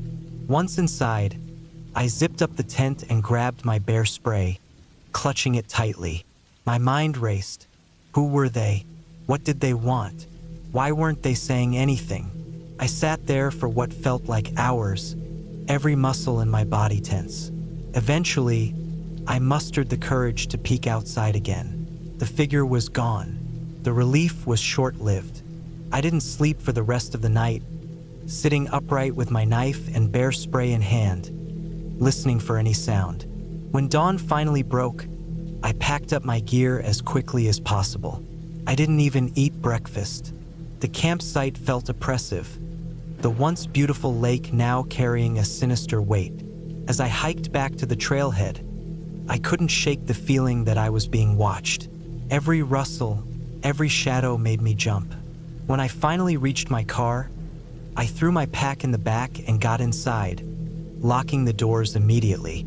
As I drove away, I kept checking the rearview mirror, half expecting to see someone emerge from the trees. It wasn't until I was miles away, back on the main road, that I started to feel safe again. To this day, I have no idea who or what that figure was. Part of me wonders if it was just another camper who stumbled upon my sight. But deep down, I don't believe that. There was something off about the way they stood, the way they didn't react to my light.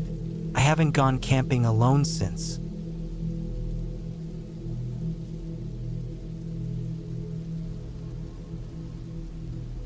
It was supposed to be a quiet weekend away from the chaos of city life. I had planned everything meticulously. A secluded campsite by the lake, plenty of food and water, a reliable tent, and enough gear to make me comfortable for 3 days. The thought of waking up to the sounds of nature, away from the constant buzz of my phone, felt like a necessary reset. I arrived late in the afternoon, just as the sun began dipping behind the trees. The drive had been long, winding through miles of dense forest with barely another car in sight. My chosen campsite was miles away from the main campground, tucked away on a narrow dirt road that I'd found on a map. It was perfect, private, and peaceful. I set up my tent a few feet from the lake's edge, the water's surface reflecting the fiery hues of the sunset. By the time everything was in place, the sun had vanished completely, leaving only a faint orange glow on the horizon. I started a small fire, roasted a couple of hot dogs, and settled into my camping chair with a book. The night air was crisp, carrying the earthy scent of pine and damp soil. Frogs croaked in the distance, and the occasional splash from the lake suggested fish jumping. The first night passed uneventfully. I woke early to the sound of birds chirping and the sun streaming through the thin fabric of my tent. After a simple breakfast, I decided to explore the surrounding area. The forest was dense, but there were faint trails that seemed to wind deeper into the woods. I followed one for a while, taking in the towering trees and the soft crunch of leaves underfoot. About an hour into my hike, I came across something odd. A small clearing held the remnants of what looked like an old campsite.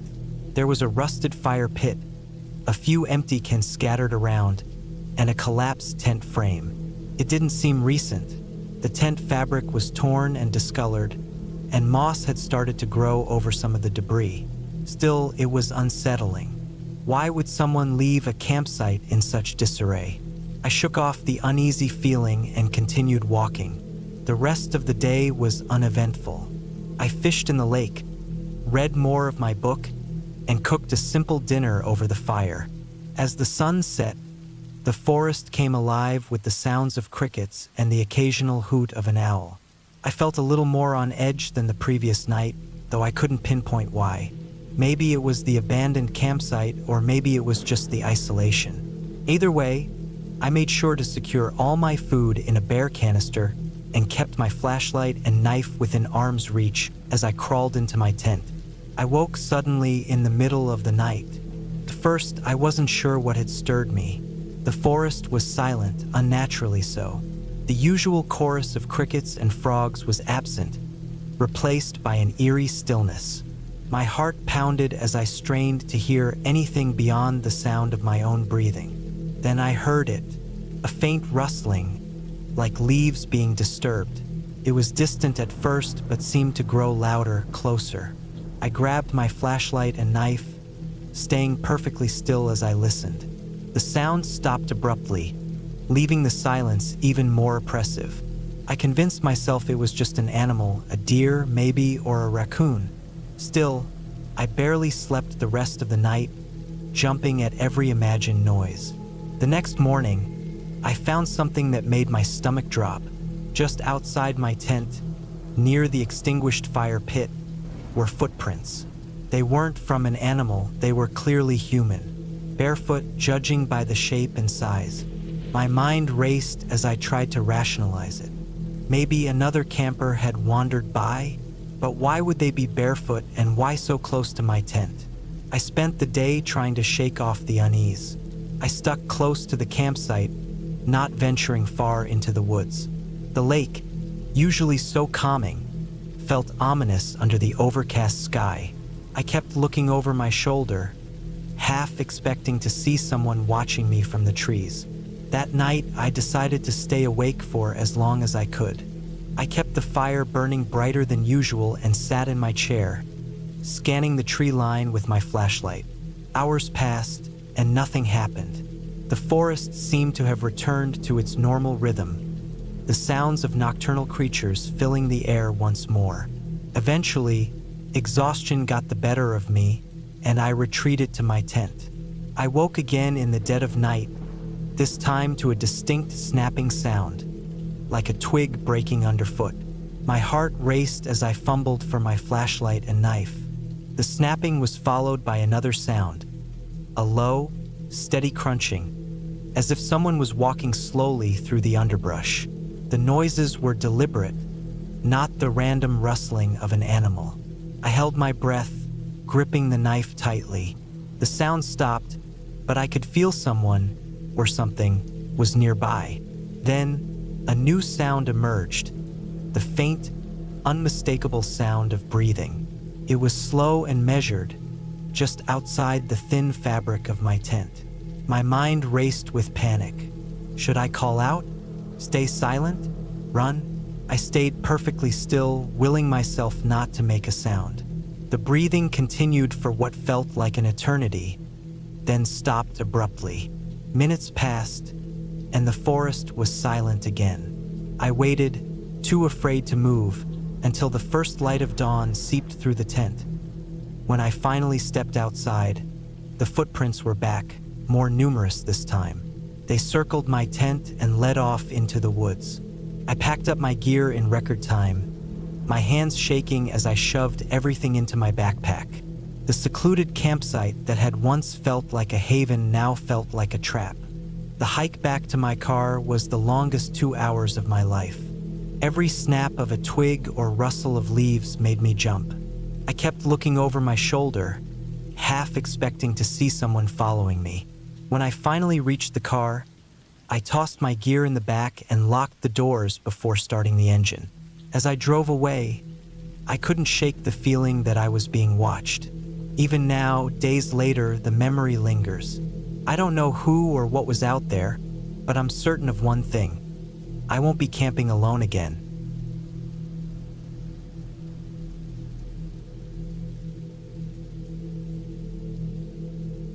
The decision to camp out in a remote area of the Appalachian Mountains was one I had mulled over for weeks.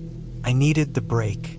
My job was exhausting, my relationships felt strained, and my mind was a swirling storm of deadlines and responsibilities.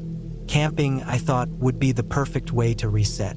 Alone in the wilderness, with nothing but the rustle of leaves and the chirping of crickets, I'd find peace. I chose a spot far off the beaten path, a little clearing I'd read about in a forum for serious backpackers. It wasn't on any official maps, but those who'd been there swore it was serene and worth the trek. The trailhead itself was obscure, requiring a 2-hour drive on winding dirt roads. I arrived early in the morning, the air crisp and the sky a pale blue. My pack was heavy, loaded with everything I'd need.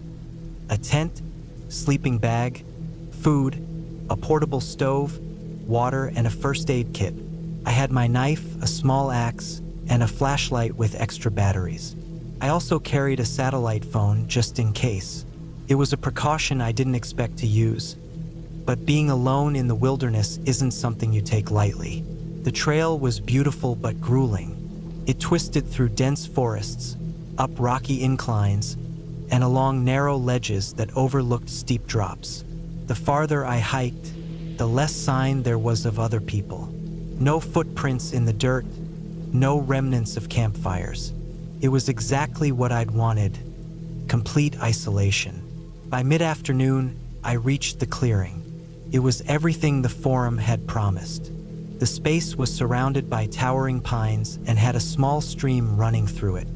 The ground was soft with moss, and there was even a natural fire pit formed by a circle of stones. I set up my tent near the stream, unpacked my gear, and began gathering wood for a fire. The air smelled of pine and earth, and the sound of the trickling water was soothing. After eating a quick meal of dehydrated noodles, I spent some time exploring the area. The clearing was nestled in a small valley, and a narrow path led to a ridge overlooking the forest. The view was breathtaking, an endless sea of green stretching to the horizon. As the sun dipped lower, painting the sky in shades of orange and pink, I felt a sense of calm I hadn't experienced in years. That night, I lit a fire and sat by it, listening to the sounds of the forest. Owls hooted in the distance, and the occasional rustle of leaves hinted at small animals moving about. The stars were brilliant, unpolluted by city lights. I crawled into my tent around 10 p.m., feeling relaxed and ready for a good night's sleep. Sleep, however, didn't come easily. I'd underestimated how quiet the forest would be. Every crack of a twig or rustle of leaves outside my tent felt magnified. I reminded myself that it was just the wind or a curious raccoon, nothing to worry about. Eventually, exhaustion took over and I drifted off. I woke abruptly in the middle of the night. My heart was pounding, though I wasn't sure why. The fire had burned down to embers, casting a faint orange glow. I stayed still, listening. The forest was eerily silent. No crickets, no owls. Just the sound of my own breathing. I told myself it was nothing, that sometimes the forest goes quiet. But I couldn't shake the unease. The next morning, I tried to brush off the strange feeling. I made coffee on my portable stove and ate a quick breakfast. As I packed up my gear for a day hike, I noticed something odd. The ground around my tent looked disturbed, as if someone, or something, had walked through during the night. The prints weren't clear, just vague impressions in the moss and dirt. They could have been from an animal, but they were spaced in a way that seemed too deliberate. I told myself I was being paranoid. It was likely a deer or a bear, nothing unusual in these woods. Still, I decided to keep my knife on me during the hike, just in case. The trail I followed was narrow and overgrown, leading deeper into the forest. The trees grew thicker, their branches forming a canopy that blocked out most of the sunlight. It felt claustrophobic, but I pushed on, wanting to see where the trail led. About an hour in, I stumbled upon something that made my stomach tighten. A campsite, abandoned and overgrown. The tent was collapsed, its fabric torn and faded. Nearby, a rusted cooking pot lay half-buried in the dirt. It looked like it had been there for years. Something about it unsettled me. Why would someone leave their gear behind like this? Had they gotten lost, injured, or had they left in a hurry? I didn't linger. The sight of the abandoned campsite had dampened my enthusiasm for exploring. I headed back to my own site, constantly glancing over my shoulder. The forest felt different now, less inviting. The shadows seemed darker, the silence heavier. Back at my camp, I tried to shake off the unease. I spent the afternoon fishing in the stream, catching a few small trout.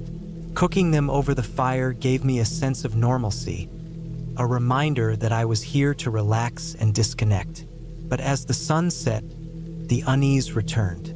I couldn't stop thinking about the footprints, the abandoned campsite, the silence of the forest at night. That night, I made sure the fire was big and bright before crawling into my tent. I kept my knife within reach and left the flashlight on next to me. Sleep came in fits and starts, interrupted by every sound outside. Around 2 a.m., I heard it, a distinct snapping of twigs, followed by the rustle of leaves. It was close, maybe 20 feet from my tent. I froze, every muscle in my body tensed. The sound moved, circling the camp. Whatever it was deliberate. Not the random movements of an animal, but something or someone moving with purpose. I gripped my knife tightly, debating whether to call out or stay silent. My heart was pounding so hard I thought it might give me away. The sound stopped. Minutes passed, then an hour. I stayed awake, clutching the knife, until the first light of dawn crept into the tent. When I finally stepped outside, the camp looked undisturbed, but the sense of being watched lingered. I decided then and there to cut the trip short. I'd come here for peace, but all I'd found was paranoia. Packing up took less than an hour. As I hiked back to the trailhead, I couldn't shake the feeling that I wasn't alone. Every so often, I'd hear something, a branch snapping, leaves rustling. But whenever I turned around, there was nothing. The sense of being followed grew stronger with every step. By the time I reached my car, I was drenched in sweat, not just from the hike, but from the sheer anxiety. I threw my pack in the trunk, started the engine, and didn't look back.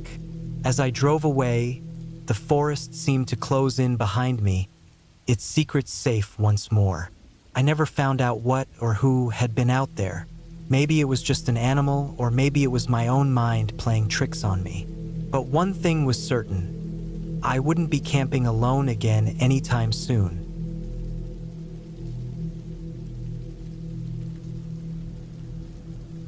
It started as a regular camping trip, something I'd done dozens of times before. I had planned to spend a weekend in the remote woods of Vermont, near a small lake I discovered years ago. It wasn't on any map, and that's why I liked it. The isolation and quiet always helped me clear my mind. The drive took a little over 3 hours, with the last stretch on a dirt road that was barely wide enough for my truck. I arrived late in the afternoon, the sun hanging low in the sky. The air was crisp, cooler than I expected for early fall, but I welcomed it. I parked at the edge of the woods, loaded my gear onto my back, and started the hike to my usual campsite. It was a mile or so from the parking spot, deep enough to avoid any signs of civilization, but close enough to retreat if something went wrong. The trail was narrow and uneven, covered with fallen leaves and roots. The only sounds were my boots crunching on the ground and the occasional rustle of wildlife. When I reached the campsite, I was relieved to find it just as I'd left it on my last visit. A flat clearing with a fire ring made of stones, a sturdy tree for hanging food, and a view of the lake that always took my breath away. The water was calm, reflecting the orange and pink hues of the sunset. I set up my tent quickly, eager to settle in before darkness fell. My tent was small but reliable, something I trusted on countless trips. After pitching the tent, I gathered firewood from the surrounding area. The process was methodical, almost meditative. Snap, break, pile. Once I had enough, I built a small fire and lit it, watching as the flames licked the dry wood and grew. I cooked a simple meal, a can of chili heated over the fire, and ate while listening to the sounds of the forest. Frogs croaked near the lake, crickets chirped in the bushes, and somewhere in the distance, an owl hooted. It was peaceful, exactly what I'd come here for. By the time I finished eating, the sun had fully set, and the stars blanketed the sky. I spent some time staring up at them, letting my thoughts drift. The fire crackled softly, its warmth keeping the chill at bay. I eventually crawled into my tent, zipped myself into my sleeping bag, and let the forest lull me to sleep. The first night passed uneventfully. I woke up with the sun, feeling rested and ready for a day of exploring. After a quick breakfast, I grabbed my small day pack and headed toward the other side of the lake. The terrain was rugged, with dense underbrush and uneven ground, but I enjoyed the challenge. The air smelled of pine and damp earth, and I felt alive, fully immersed in the wilderness.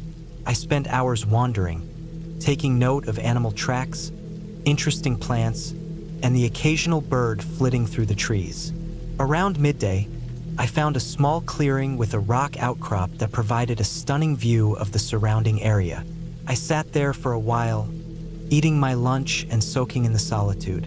On my way back to camp, I noticed something odd.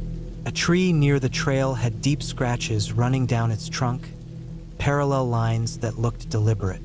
They were too high up to be caused by a small animal, and they didn't match the claw marks of a bear.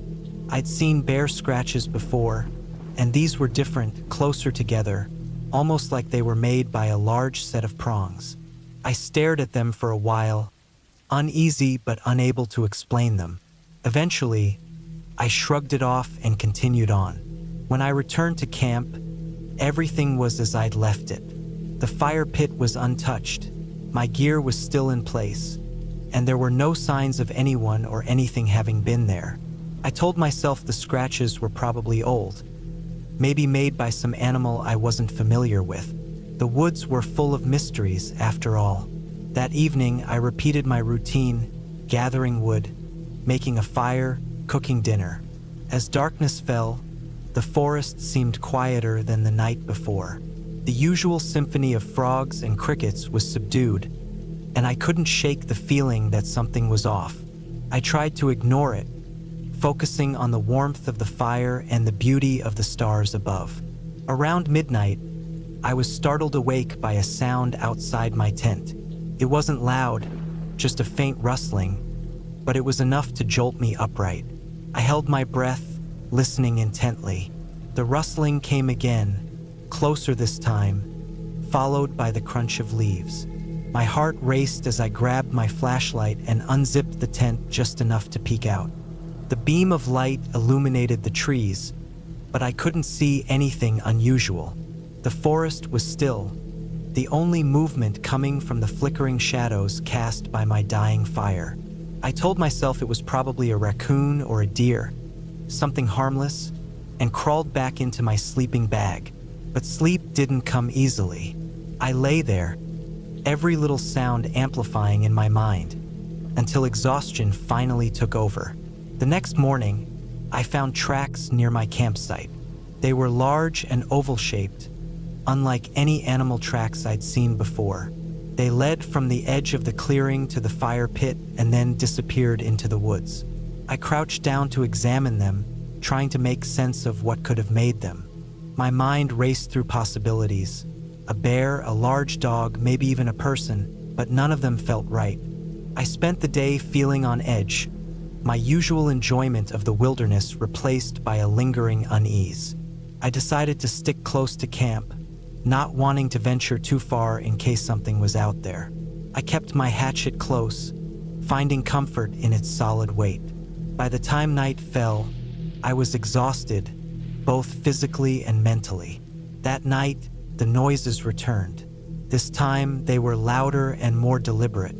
Branches snapped, and something heavy moved through the underbrush. I stayed in my tent, gripping my hatchet and flashlight, too afraid to look. The sounds circled my campsite, coming closer and then retreating, as if whatever it was testing me. It went on for hours, or at least it felt that way. When dawn finally broke, the noises stopped. I stepped out of the tent cautiously, every muscle in my body tense. The campsite looked undisturbed, but the tracks were back, more numerous this time. They surrounded my tent, leading in chaotic patterns that made no sense. My heart pounded as I realized whatever had been out there was no ordinary animal. I decided to cut my trip short. Packing up took longer than usual because I kept stopping to look around, my nerves on edge.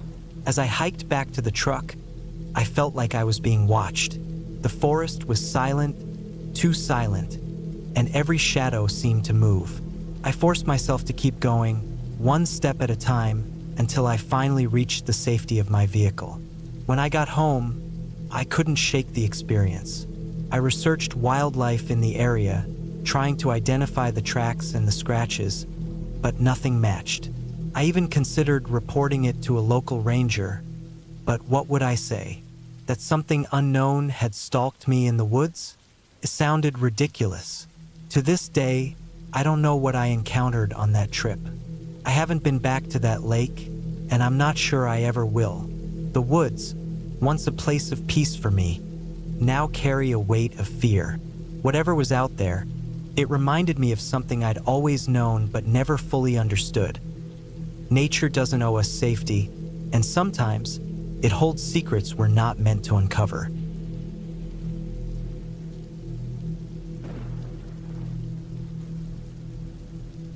I've always loved camping. There's something about the quiet of the woods, the smell of the trees, and the simplicity of being away from everything that makes me feel alive. But this trip wasn't like any of the others. It started with a simple plan: 3 days alone in the mountains to clear my head and reset after a stressful year.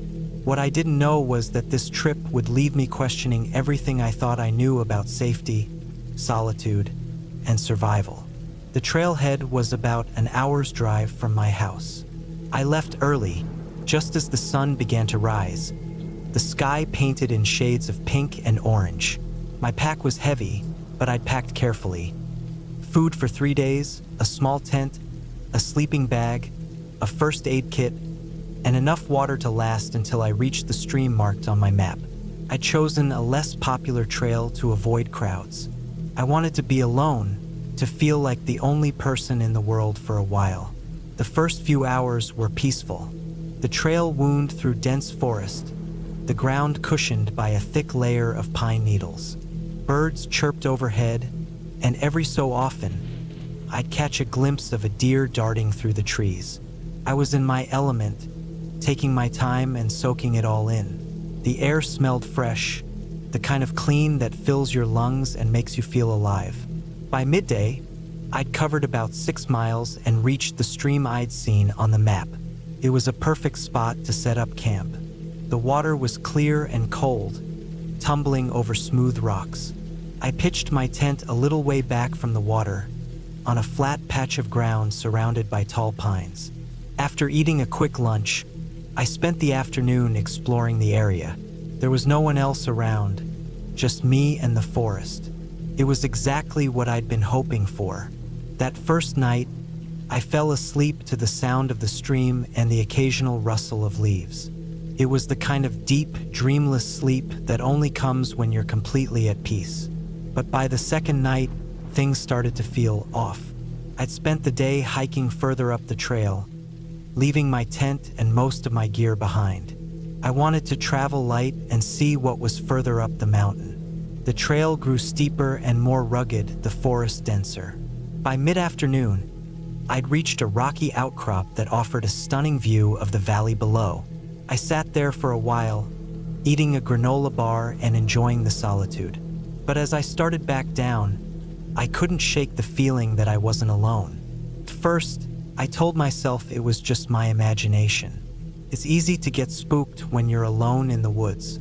Every snap of a twig, every shadow cast by the trees can feel like something more. But this was different. The hairs on the back of my neck stood up, and I found myself glancing over my shoulder more often than usual.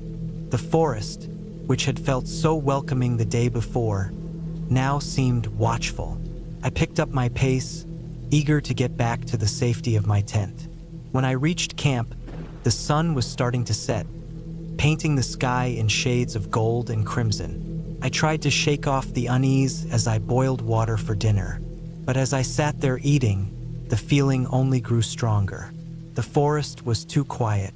The usual chorus of birds and insects was gone, replaced by a heavy, unnatural silence.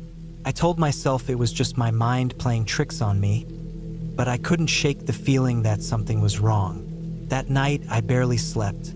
I lay in my tent, straining to hear anything beyond the sound of my own breathing. At one point, I thought I heard footsteps, soft, deliberate, and too heavy to belong to an animal. But when I unzipped the tent and shone my flashlight around, there was nothing, just the trees and the dark. By morning, I was exhausted. I decided to cut the trip short and head back to the trailhead. The thought of spending another night in the woods made my skin crawl. I packed up my gear as quickly as I could and started down the trail. The uneasy feeling followed me, like a shadow I couldn't shake. About an hour into the hike, I noticed something that made my stomach drop. A fresh set of footprints in the dirt, heading in the same direction I was. They weren't mine, the tread was different, and they were too large. Someone else had been on the trail recently. I stopped and listened, my heart pounding in my chest, but the forest was still silent. I picked up my pace, my mind racing. Who else was out here? The trail wasn't popular, and I hadn't seen anyone since I started. The footprints didn't make sense. I told myself it could be a hiker who'd taken a different route and ended up on the same trail. But deep down, I didn't believe it. The next few hours were a blur of adrenaline and paranoia. Every sound made me jump.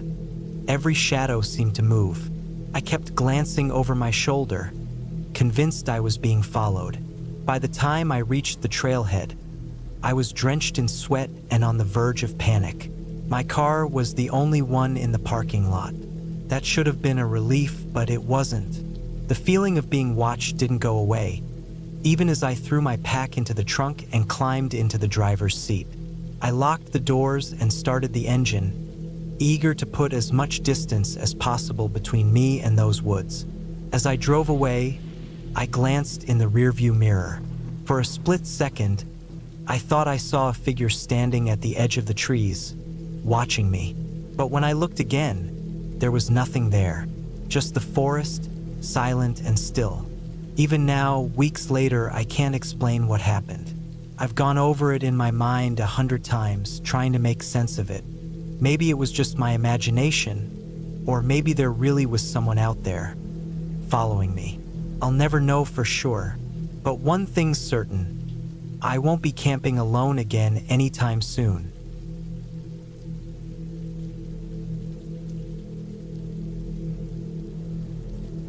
It all started as a solo camping trip.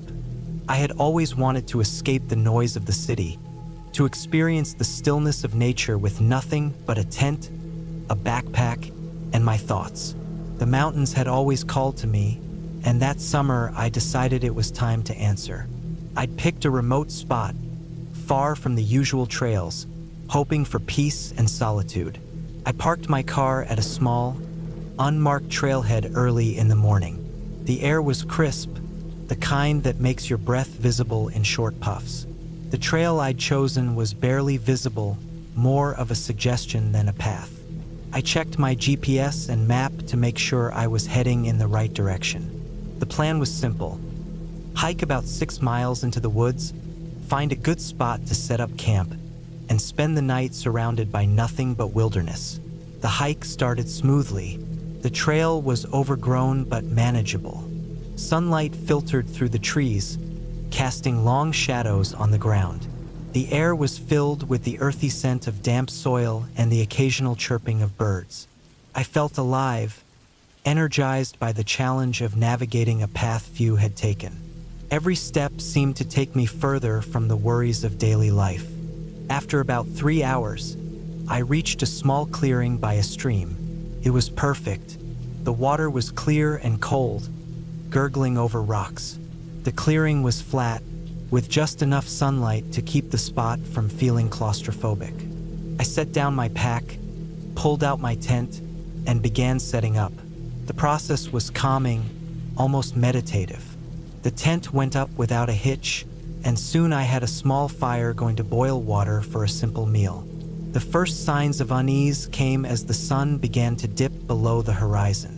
The woods, which had felt inviting and serene during the day, now seemed to close in around me. Shadows stretched longer, and the sounds of the forest changed. Birds were replaced by the rustling of unseen creatures. I told myself it was just the natural shift of the forest at night.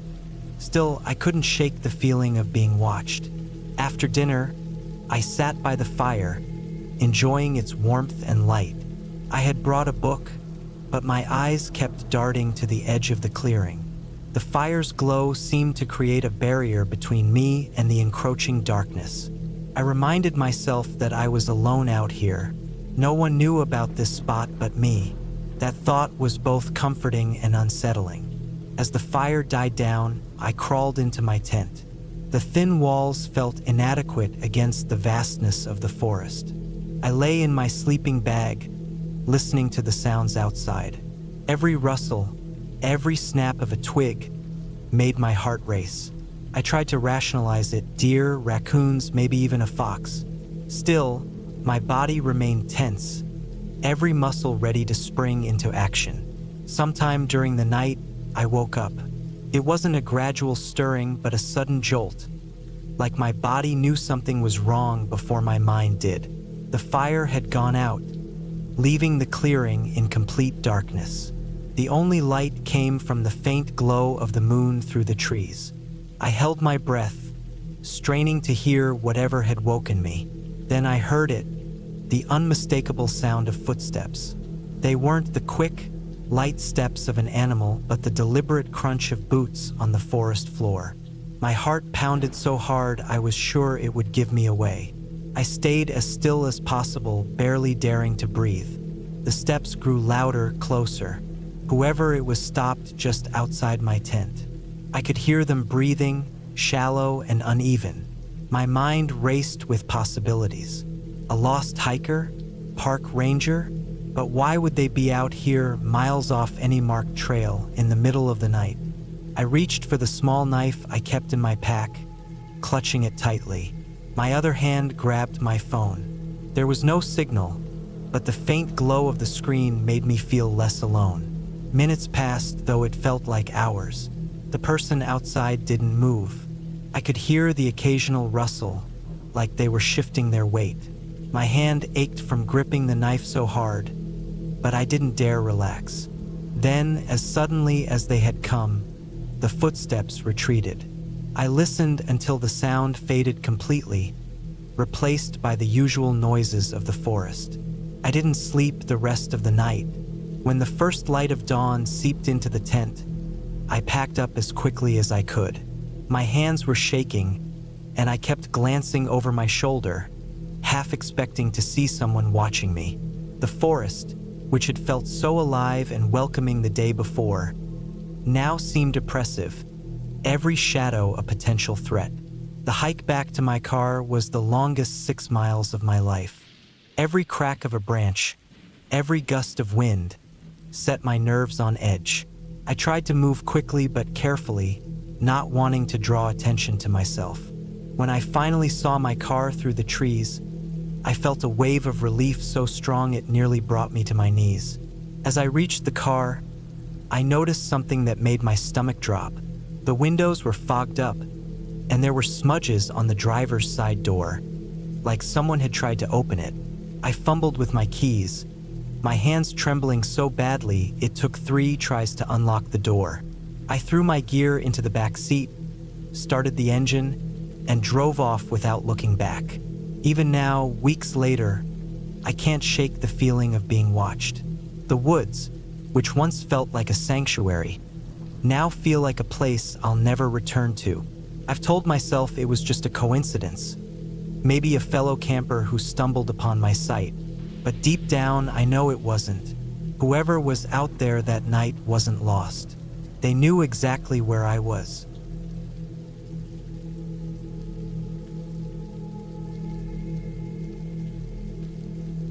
I've always loved camping. The idea of packing up the bare necessities and heading into the wilderness has always appealed to me. This particular trip, however, would leave me questioning that love forever. It started as a solo trip. I'd been working nonstop for months and needed a break from everything. The plan was simple: drive out to a national forest a few hours away, find a secluded spot, and spend a few days surrounded by nature. I wanted quiet, no phones, no emails, just the sounds of the forest. I'd done similar trips before, so I wasn't worried about being alone. In fact, I looked forward to it. I chose a spot deep in the forest, well off the beaten path. The drive was long and winding, and as I got farther from civilization, the roads became narrower and bumpier. Eventually, I reached the end of the dirt road and parked my car. From there, I hiked about 3 miles into the woods to a clearing I'd found on a map. It was perfect, flat ground, surrounded by tall trees, and close to a small creek. I set up my tent, built a fire pit, and settled in for the evening. The first night was uneventful. I cooked dinner over the fire, read a book by flashlight, and listened to the sounds of the forest. The occasional rustle in the bushes or distant howl of a coyote didn't bother me. These were normal forest sounds, and I found them comforting. I fell asleep easily, the cool air and soft sounds lulling me into a deep sleep. The next day, I spent my time exploring the area. I followed the creek for a while, discovering a small waterfall and a grove of ancient trees that felt untouched by time. I took photos, sketched in my notebook, and enjoyed the solitude. By late afternoon, I returned to camp, tired but content. I made another fire, cooked a simple meal, and watched the stars come out. That's when things started to feel off. It began subtly. As I sat by the fire, I had the nagging feeling that I wasn't alone. I'd glance up from the flames, scanning the dark forest, but saw nothing. The sounds of the forest, once soothing, now felt oppressive. Every crack of a twig or rustle of leaves seemed amplified, sharper. I told myself it was just my imagination, a natural response to being alone in the dark. Still, I couldn't shake the feeling. I decided to call it a night, hoping that sleep would reset my nerves. I doused the fire, climbed into my tent, and zipped myself in. The warmth of my sleeping bag was comforting, and I closed my eyes, determined to ignore the unease. But sleep didn't come easily. I lay there for what felt like hours, my mind racing. The forest outside seemed unusually quiet now. No crickets, no rustling leaves, just an eerie silence. Then I heard it, a faint crunch of leaves, like footsteps. My heart pounded as I strained to listen. The sound came again, closer this time. I told myself it was an animal, maybe a deer or a raccoon. But the steps were too deliberate, too measured. I held my breath, every muscle in my body tense. The footsteps circled my tent, slow and deliberate. Whoever or whatever it was didn't seem to care about being quiet. I debated what to do. Should I call out? Grab the knife I'd packed? Stay silent and hope they went away? My mind raced through every possibility. Then, as suddenly as they had started, the footsteps stopped. The silence that followed was deafening. I didn't sleep that night. Every sound, every shadow cast by the moonlight, kept me on edge. When dawn finally broke, I unzipped my tent and stepped outside, half expecting to find tracks or some sign of a visitor. But there was nothing. The ground around my tent was undisturbed, the forest as still as ever. I convinced myself it had been an animal. Maybe my imagination had exaggerated the situation. After all, I was alone in the woods, and it was easy to let fear take over. Determined not to let it ruin my trip, I decided to stay another night. The day passed uneventfully, though I couldn't shake the unease from the night before. I stuck close to camp, keeping my knife within reach. As night fell, I built a larger fire than usual, hoping the light and warmth would keep my nerves at bay. Around midnight, the footsteps returned. This time, they were louder, more deliberate. I sat frozen by the fire, the knife clutched in my hand. The footsteps didn't circle the camp this time. They came straight toward me. I stood up, my heart racing, and shone my flashlight into the trees. The beam of light cut through the darkness, illuminating nothing but empty forest. "Hello," I called out, my voice trembling. No response. The footsteps stopped. I stood there for what felt like hours, scanning the trees, waiting for something to happen. But nothing did. Eventually, I retreated to my tent, knife still in hand. I didn't bother trying to sleep. I just sat there listening, waiting. As dawn approached, I made a decision. I wasn't staying another night. I packed up my camp as quickly as I could, constantly glancing over my shoulder. The forest felt different now, hostile. Every sound, every shadow put me on edge. The hike back to my car was nerve-wracking. I moved as quickly as I could, the weight of my pack making the trek exhausting. The narrow trail seemed to stretch on forever. Every so often, I'd hear something behind me, a branch snapping, leaves rustling. I'd spin around, flashlight in hand, but saw nothing. When I finally reached my car, I practically threw my gear into the back seat and jumped in. As I started the engine, I caught a glimpse of something in my rearview mirror. It was quick, just a flash of movement in the trees. Too fast to make out, but enough to send my heart racing. I didn't stop driving until I was miles away, back on the main road. Even then, I couldn't shake the feeling that I was being followed. The whole drive home, I kept checking my mirrors, half expecting to see someone or something behind me. It's been weeks since that trip, and I still can't explain what happened.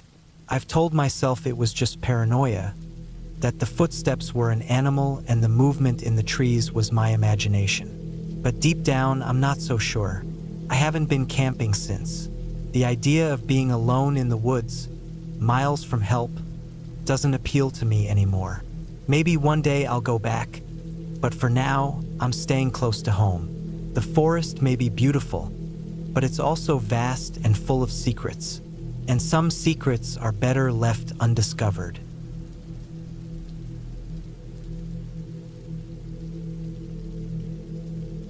It was late October when I decided to go on a solo camping trip. I had been working long hours for weeks, and the stress was starting to weigh me down. I figured a few days in the wilderness would clear my head. I picked a spot in the Adirondacks, a place I had visited once before but never truly explored. The trail I chose wasn't too remote, but it wasn't exactly popular either. It was the perfect mix of seclusion and accessibility, or so I thought. The drive to the trailhead took about 5 hours. I had packed everything the night before: my tent, sleeping bag, cooking gear, a couple of freeze-dried meals, water bottles, a first aid kit, and a small knife. I also carried a detailed map of the area, even though I had a GPS on my phone. I've always believed in being prepared, and out here, where cell service could disappear at any moment, having a map felt essential. The first day went smoothly. I hiked about 7 miles into the woods, following a narrow trail that wound its way through thick trees and over small streams. The air was crisp, with that unmistakable scent of fallen leaves and damp earth. Occasionally, I'd hear the rustle of animals in the underbrush, but I never saw anything bigger than a squirrel. By mid-afternoon, I reached a small clearing by a lake and decided to set up camp there. The lake was stunning, its surface like glass reflecting the fiery colors of autumn. Felt like I had the entire wilderness to myself. After pitching my tent and gathering some firewood, I spent the evening relaxing by the water. I made a simple dinner, watched the sun set, and listened to the distant hoot of an owl. When the stars came out, they were so bright it felt like I could reach up and touch them. It was peaceful in a way I hadn't experienced in a long time. By the time I crawled into my sleeping bag, I felt more relaxed than I had in weeks. The second day started off just as well. I woke up early, boiled some water for coffee, and planned my route for the day. I wanted to explore further up the trail, where the map showed a small ridge that promised a great view of the surrounding valleys. I packed a day's worth of supplies and set off, leaving my tent and most of my gear behind. The hike to the ridge was challenging but rewarding. The view was everything I'd hoped for. Rolling hills blanketed in fall colors, with distant mountains rising against a clear blue sky. I stayed there for over an hour, just taking it all in. On my way back to camp, things started to feel off. It was subtle at first. The woods seemed quieter than they had been earlier. The usual sounds of birds and rustling leaves were absent, replaced by an eerie stillness. I told myself I was imagining things, that I was just spooking myself because I was alone. But then I noticed the footprints. They were in the dirt along the trail, overlapping my own from earlier that morning. At first, I thought they might be mine, but they were too fresh. Someone else had been here, walking the same path as me. The prints were larger than mine, and the tread pattern didn't match my boots. I stopped and looked around, but I didn't see anyone. The forest was dense, and whoever it was could have easily stepped off the trail and disappeared into the trees. I felt a prickle of unease, but tried to brush it off. This was public land, after all. It wasn't unusual for other hikers to be in the area. Still, I couldn't shake the feeling that I was being watched. I quickened my pace, eager to get back to camp before it got too late. When I arrived, everything seemed normal at first. My tent was still there, and my gear appeared untouched. But as I got closer, I noticed something strange. The firewood I had gathered the night before was scattered around the clearing, as if someone had kicked it. My food bag, which I had hung from a tree to keep it safe from animals, was lying on the ground. The rope I'd used to tie it was cleanly cut. My first thought was that an animal had gotten into my camp, but the clean cut on the rope didn't make sense. Animals might chew through a rope, but they wouldn't leave a cut like that. Someone had been here. A wave of unease washed over me. I looked around the clearing, scanning the trees for any sign of movement. The shadows were long now, and the forest seemed darker than it should have been. I told myself to stay calm. Whoever it was, they were probably long gone. Maybe it was just a curious hiker who thought my camp was abandoned. Still, I couldn't shake the feeling of being watched. I decided to make a small fire to boost my morale and keep me busy. As the flames grew, the clearing felt a little less menacing. I ate a quick dinner, keeping my back to the fire and my eyes on the trees. Every rustle of leaves made my heart race. When the fire started to die down, I reluctantly crawled into my tent, leaving my knife within easy reach. That night was restless.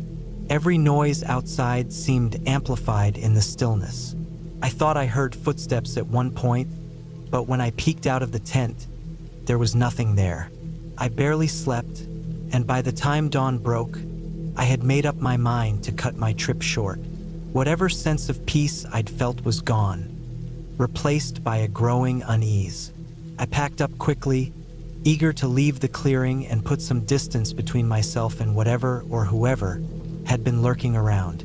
The trail back to the car was about 7 miles, and I figured I could make it in a few hours if I kept a steady pace. The first couple of miles were uneventful, but the feeling of being watched never left me. I kept glancing over my shoulder, half expecting to see someone following me. The forest was still unnervingly quiet, and my own footsteps seemed too loud. I tried to focus on the trail, on the way the sun filtered through the trees, but my mind kept drifting back to the footprints and the cut rope. About halfway to the trailhead, I came across something that stopped me in my tracks. A small pile of stones, carefully stacked in the middle of the trail. It hadn't been there when I hiked in. My first thought was that it was some kind of marker, but for what? I walked around it, careful not to disturb it, and kept moving. The unease in my chest grew heavier with each step. As I neared the last mile, I started hearing noises again. This time, it was distinct. The sound of footsteps coming from somewhere behind me. I stopped and turned, but the trail was empty. The footsteps stopped too. I stood there for a long moment, listening, but all I could hear was my own breathing. I started walking again, faster this time, and the footsteps started up again, keeping pace with me. They weren't loud, just a faint crunch of leaves, but they were there. By the time I reached the trailhead, I was almost running. My car was the only one in the small parking lot, and I felt a rush of relief as I unlocked the door and threw my pack inside. I didn't look back as I started the engine and pulled onto the gravel road. It wasn't until I was miles away that I finally let myself breathe. Looking back, I'll never know who was out there or what they wanted. Maybe it was just another hiker who didn't realize how much they were scaring me. Maybe it was someone with less innocent intentions. Either way, I've never gone camping alone again. The woods might be beautiful, but they're also vast and indifferent. And out there, you're truly on your own.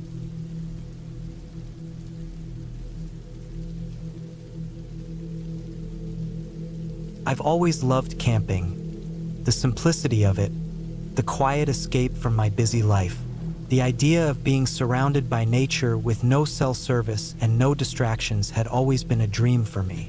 So, when I had a week off work last summer, I decided to spend it camping alone in a remote area of Vermont. Growing up there, I had a good sense of the woods and felt comfortable being out on my own. The spot I chose was a small clearing by a lake, about 10 miles from the nearest road. The only way to get there was by hiking, which suited me just fine. The trail was narrow and overgrown, the kind where you'd have to brush past branches and duck under low-hanging limbs. It wasn't a popular trail, which made it perfect for some solitude. I packed everything I thought I'd need: a lightweight tent, a sleeping bag, a small stove, plenty of food, water, and my trusty knife. I had a map of the area and a compass, though I barely used them since I'd been here before as a kid. The hike in was uneventful but tiring. The trail climbed steadily, and the afternoon sun beat down through the trees. Sweat soaked my shirt, and I stopped frequently to sip from my water bottle. I reached the clearing by late afternoon. The lake shimmered in the sunlight, and the surrounding forest was dense and green. It was exactly as I remembered. I set up my tent a few feet from the water, on a patch of flat, dry ground. After that, I gathered some firewood and built a small fire pit. I felt proud of my work. Everything was perfect. I spent the evening cooking a simple meal over the fire and watching the sun set over the lake. The colors in the sky turned from orange to pink to deep purple, and eventually the stars came out. Without light pollution, the sky was dazzling. That first night, I slept deeply, lulled by the sounds of the forest. Crickets chirped, and the occasional rustle of leaves reminded me I wasn't entirely alone. It wasn't until the second day that things started to feel off. The morning was peaceful. I made coffee on my little stove and spent a few hours fishing by the lake. I didn't catch much, but it didn't matter. I was enjoying the quiet. Around midday, I decided to explore the area. I followed a small stream that fed into the lake, curious to see where it led. The forest was dense, and I had to push through thick underbrush. About an hour in, I noticed something strange: a series of deep grooves in the bark of a tree. They looked like claw marks, but they were too high up to have been made by any animal I knew of. Black bears weren't uncommon in the area, but these marks were higher and wider than anything I'd ever seen. I shook it off, telling myself it was probably an old mark that had grown with the tree. But as I walked further, I started seeing more of them. They weren't everywhere, but they appeared often enough to make me uneasy. By the time I decided to turn back, the sun was starting to dip lower in the sky.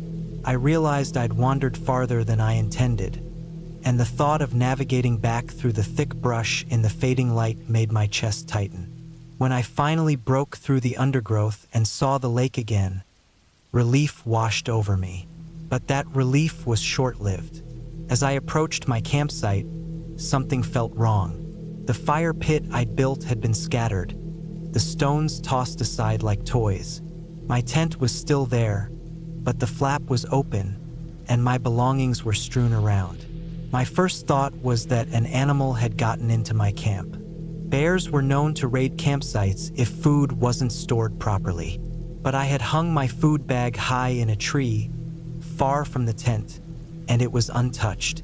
Everything else, my clothes, my sleeping bag, my cooking gear, was scattered across the ground, as if someone had rifled through it. The unease I'd felt earlier came back stronger.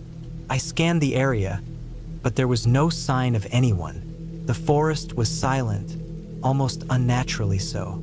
I tried to calm myself, telling myself it must have been an animal.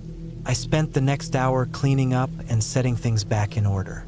But I couldn't shake the feeling of being watched. That night, I couldn't sleep. Every snap of a twig or rustle of leaves outside the tent made me sit up and listen. Around midnight, I heard footsteps. Not the quick, light steps of an animal, but the slow, deliberate crunch of boots on dry leaves. They circled the tent, stopping and starting, as if whoever it was knew I was inside. My heart pounded in my chest, and I gripped my knife tightly. I didn't dare make a sound. The footsteps eventually faded, but I didn't sleep for the rest of the night. When dawn broke, I unzipped the tent and stepped out cautiously. Nothing seemed out of place, but I couldn't shake the feeling that someone had been there. I decided then that I'd had enough. The solitude I'd been craving was no longer appealing. I packed up my camp as quickly as I could, double-checking that I hadn't left anything behind. The hike back was nerve-wracking. Every sound made me jump, and I found myself constantly looking over my shoulder. The trail, which had felt so familiar on the way in, now seemed alien and threatening. I kept imagining someone following me, just out of sight. By the time I reached my car, I was exhausted. The relief I felt as I locked the doors and started the engine was overwhelming. As I drove away, I couldn't help but think about the claw marks, the disturbed camp, the footsteps. I still don't know what happened out there, and maybe I never will. But one thing is certain, I won't be camping alone again.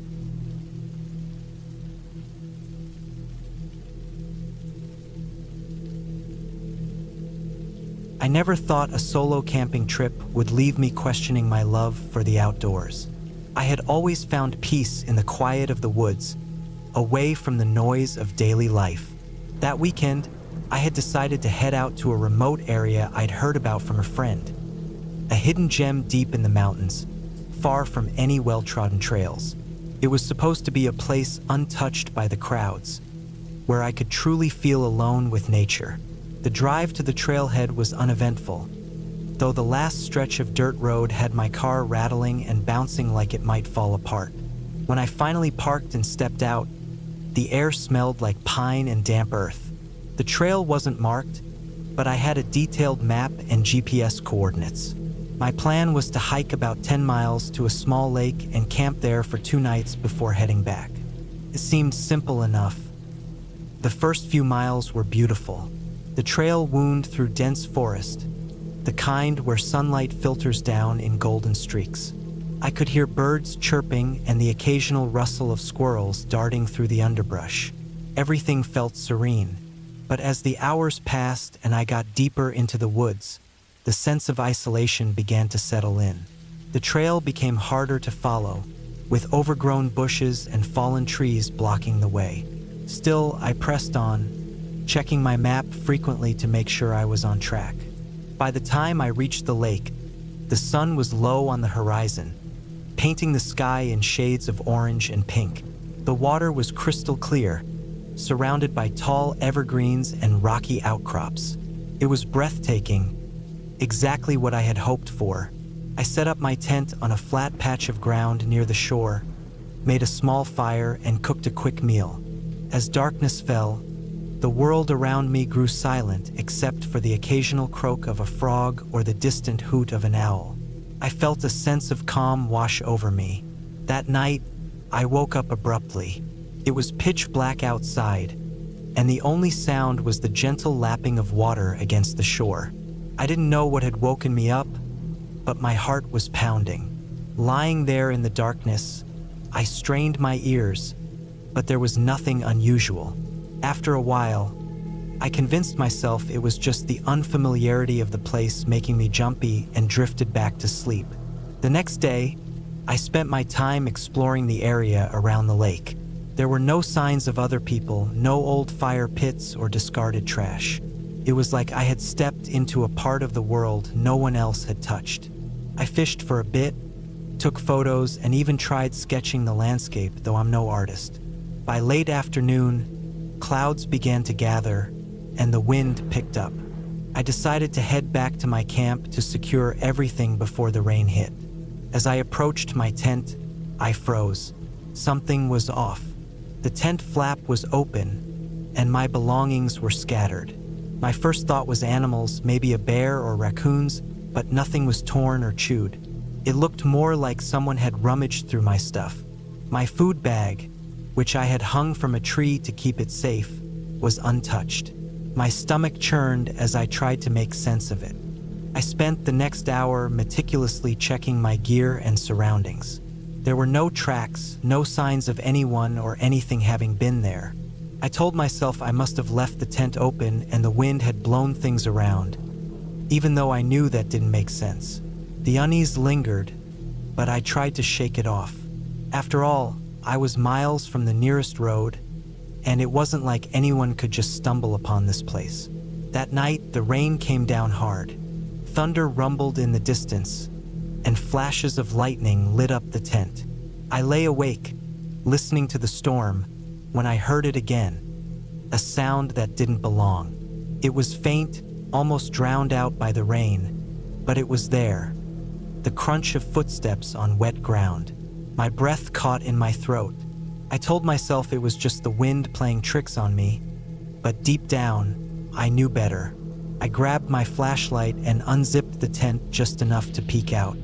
The beam of light cut through the darkness, illuminating the rain-soaked trees and bushes. Nothing moved.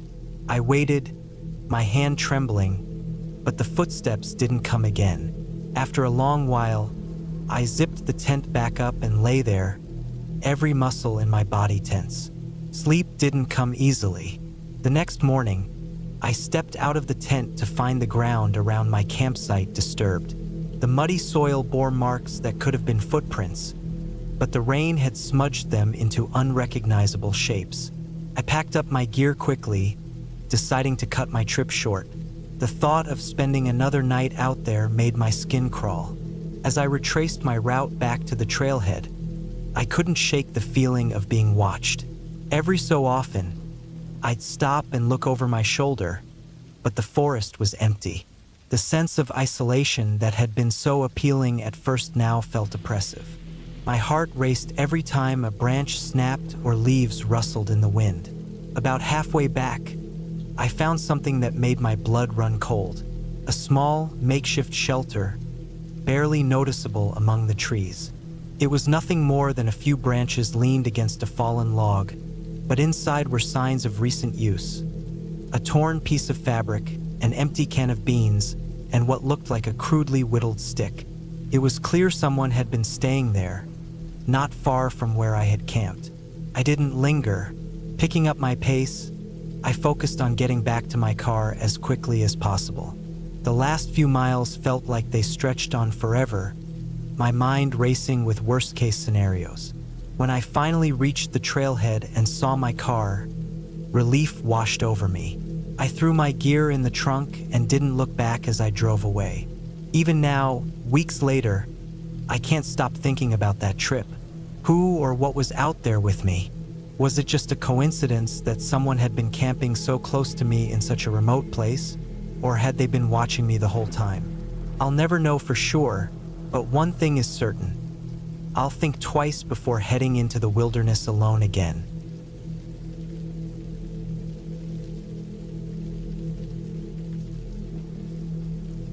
Camping had always been my way of reconnecting with myself. The quiet, the fresh air, and the simplicity of life under the stars were all I needed to reset. This time, I decided to head out to the dense wilderness of northern Maine. The area was remote, no cell service, no marked trails, and miles away from the nearest town. Just the way I liked it. I had planned meticulously for the trip. My backpack was loaded with all the essentials.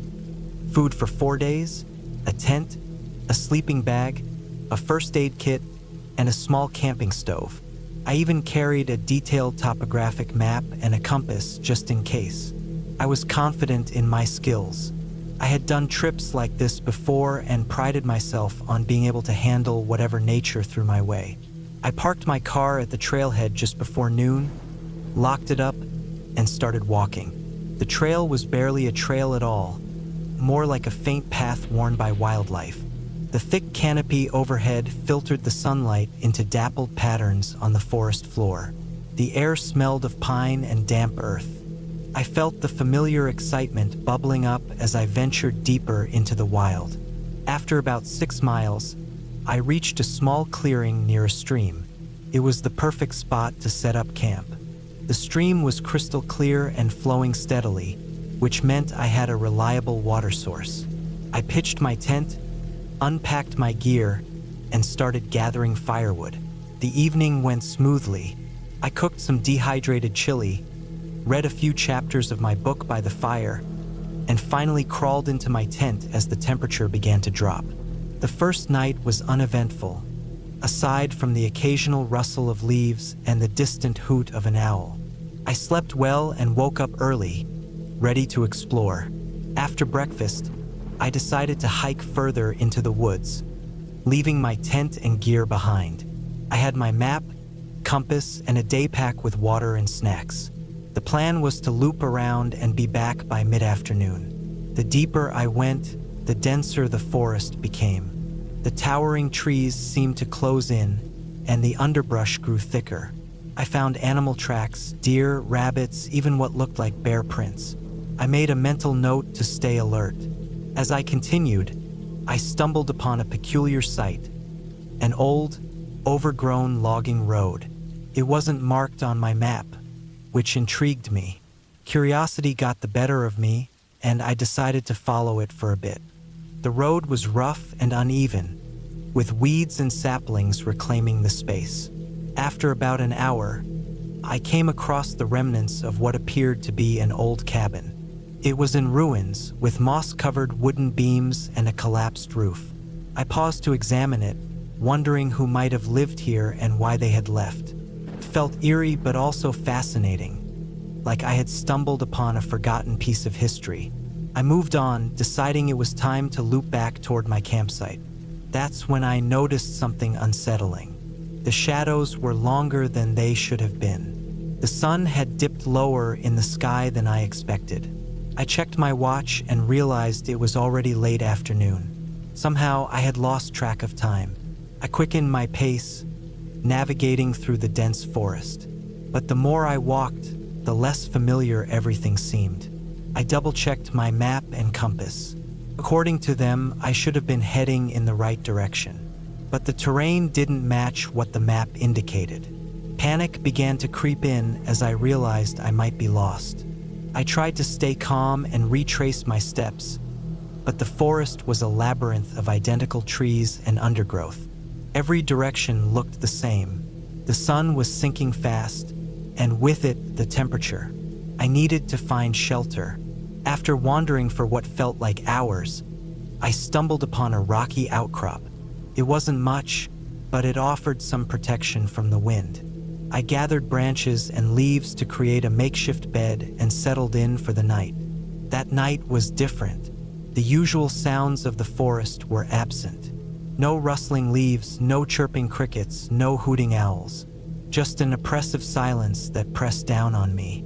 I couldn't shake the feeling that I was being watched. My eyes darted around, scanning the darkness for any sign of movement. I clutched my knife tightly, my only real defense against whatever might be out there. Morning couldn't come fast enough. When the first rays of sunlight broke through the trees, I felt a wave of relief. I resumed my search for the campsite, determined to find my way back. But as the hours dragged on, I began to notice strange things. Broken branches that seemed too high up to be from any animal. Large patches of flattened grass, as if something heavy had been lying there. And then there were the footprints. They were human, but larger than any I'd ever seen, and they followed no discernible path. By the third day, My food and water were running low. The stream I had relied on was nowhere to be found. My energy was dwindling, and my nerves were frayed. I tried to keep moving, but my pace slowed as exhaustion set in. That's when I heard it, a low, guttural sound, like a growl but deeper and more resonant. My heart raced as I froze in place, straining to pinpoint the direction it had come from. The sound didn't repeat, but the silence that followed was even more unnerving. I pressed on, each step feeling heavier than the last. Just as I began to lose hope, I caught sight of something through the trees. A faint plume of smoke. It was distant but unmistakable. Summoning every ounce of strength, I headed toward it. As I got closer, the smoke became more visible, and I could smell the faint aroma of burning wood. Relief washed over me. It had to be a campfire. What I found, however, was not what I expected. It was another campsite, but it was abandoned. The fire was smoldering, as if it had been recently extinguished. There were signs of activity, a tent, a cooking pot, even a backpack, but no people. It was as if whoever had been here had vanished without a trace. I searched the site for anything useful and found a half-full bottle of water and a granola bar. They felt like treasures at that moment. As night fell again, I decided to stay at the abandoned campsite. I rebuilt the fire, hoping its light and warmth would keep whatever was out there at bay. Sleep was impossible. Every crack of a branch, every rustle of leaves sent my heart racing. The feeling of being watched had returned, stronger than ever. At one point, I thought I saw a figure standing just beyond the firelight, but when I blinked, it was gone. By dawn, I knew I couldn't stay there. I packed up what little I had and kept moving. The forest seemed to stretch endlessly in every direction. My legs felt like lead, and my mind was clouded by fatigue and dehydration. Just when I thought I couldn't go on, I heard a sound that filled me with hope, the distant hum of an engine. I followed the sound, stumbling through the underbrush until I emerged onto another logging road. This one was more defined, with tire tracks that looked fresh.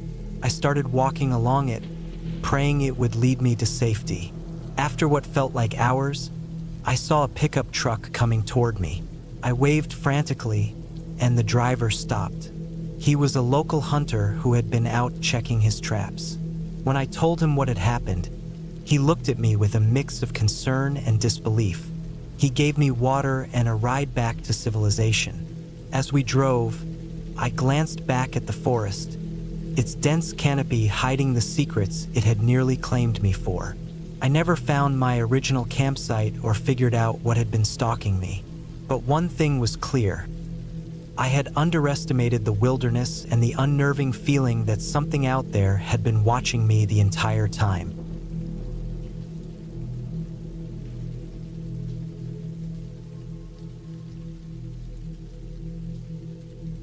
The sound of gravel crunching under my tires faded as I drove deeper into the forest. My plan was simple: escape the noise of the city for a weekend and enjoy the peace that only a remote campsite could offer.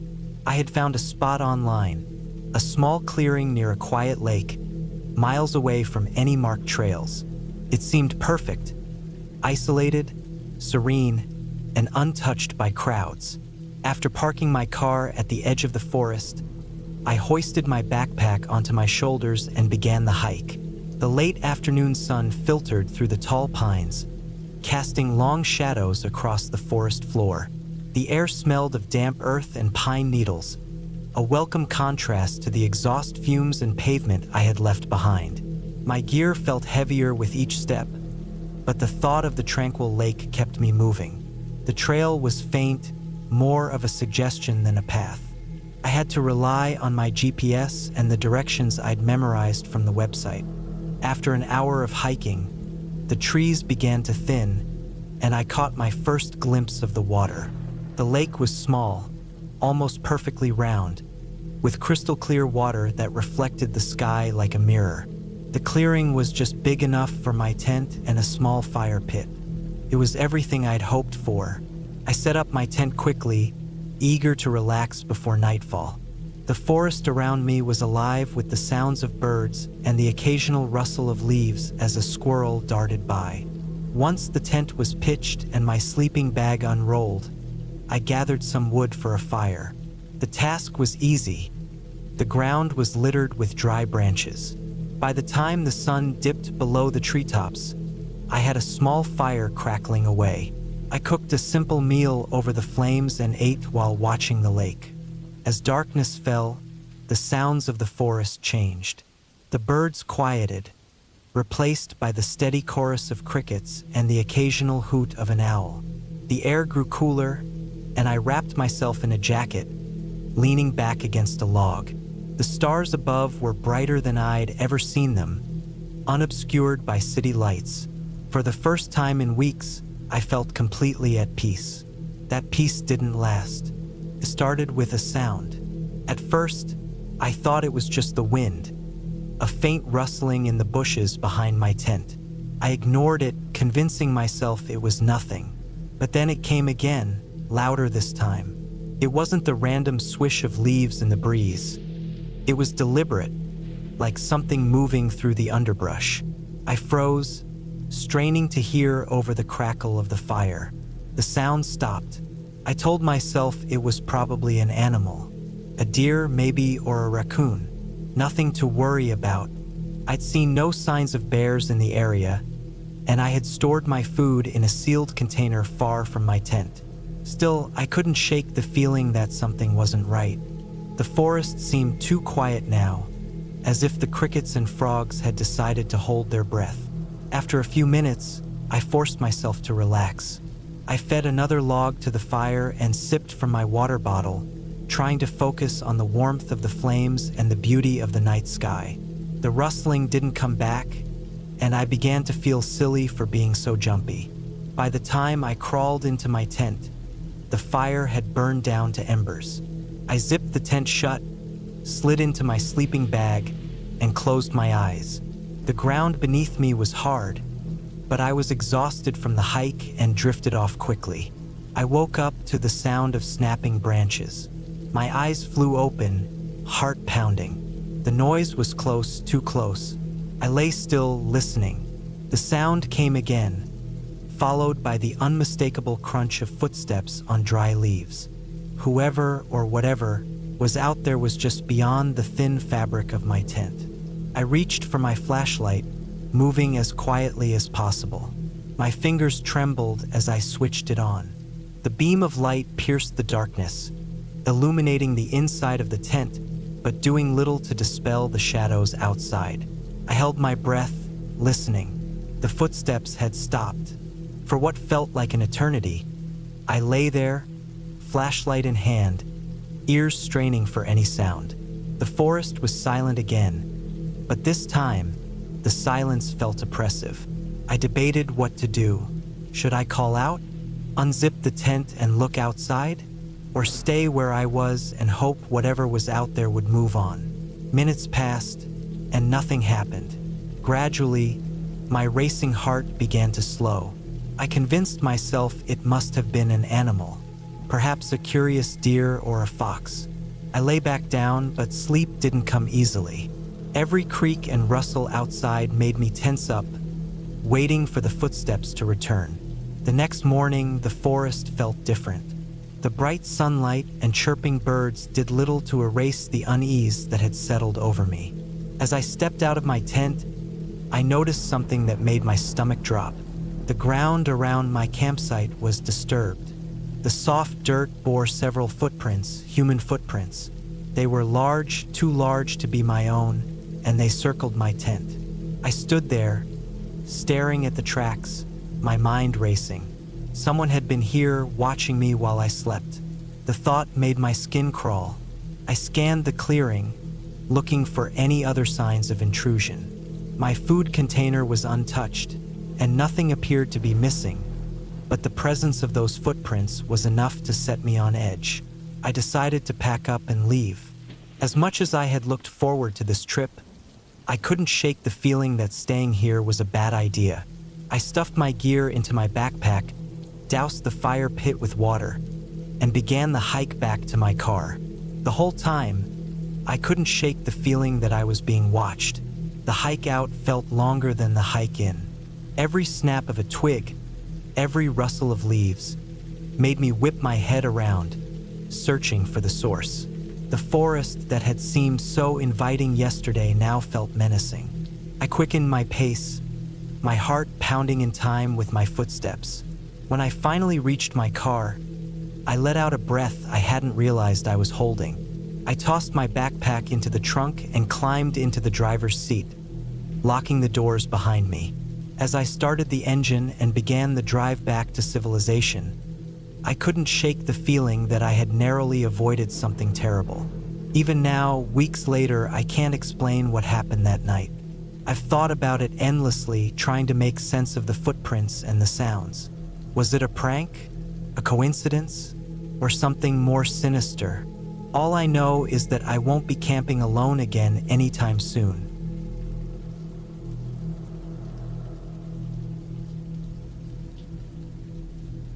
I've always loved the quiet of the wilderness. That's why I chose a solo camping trip in the middle of the woods for my long weekend. I had been feeling burnt out from work and needed to clear my head.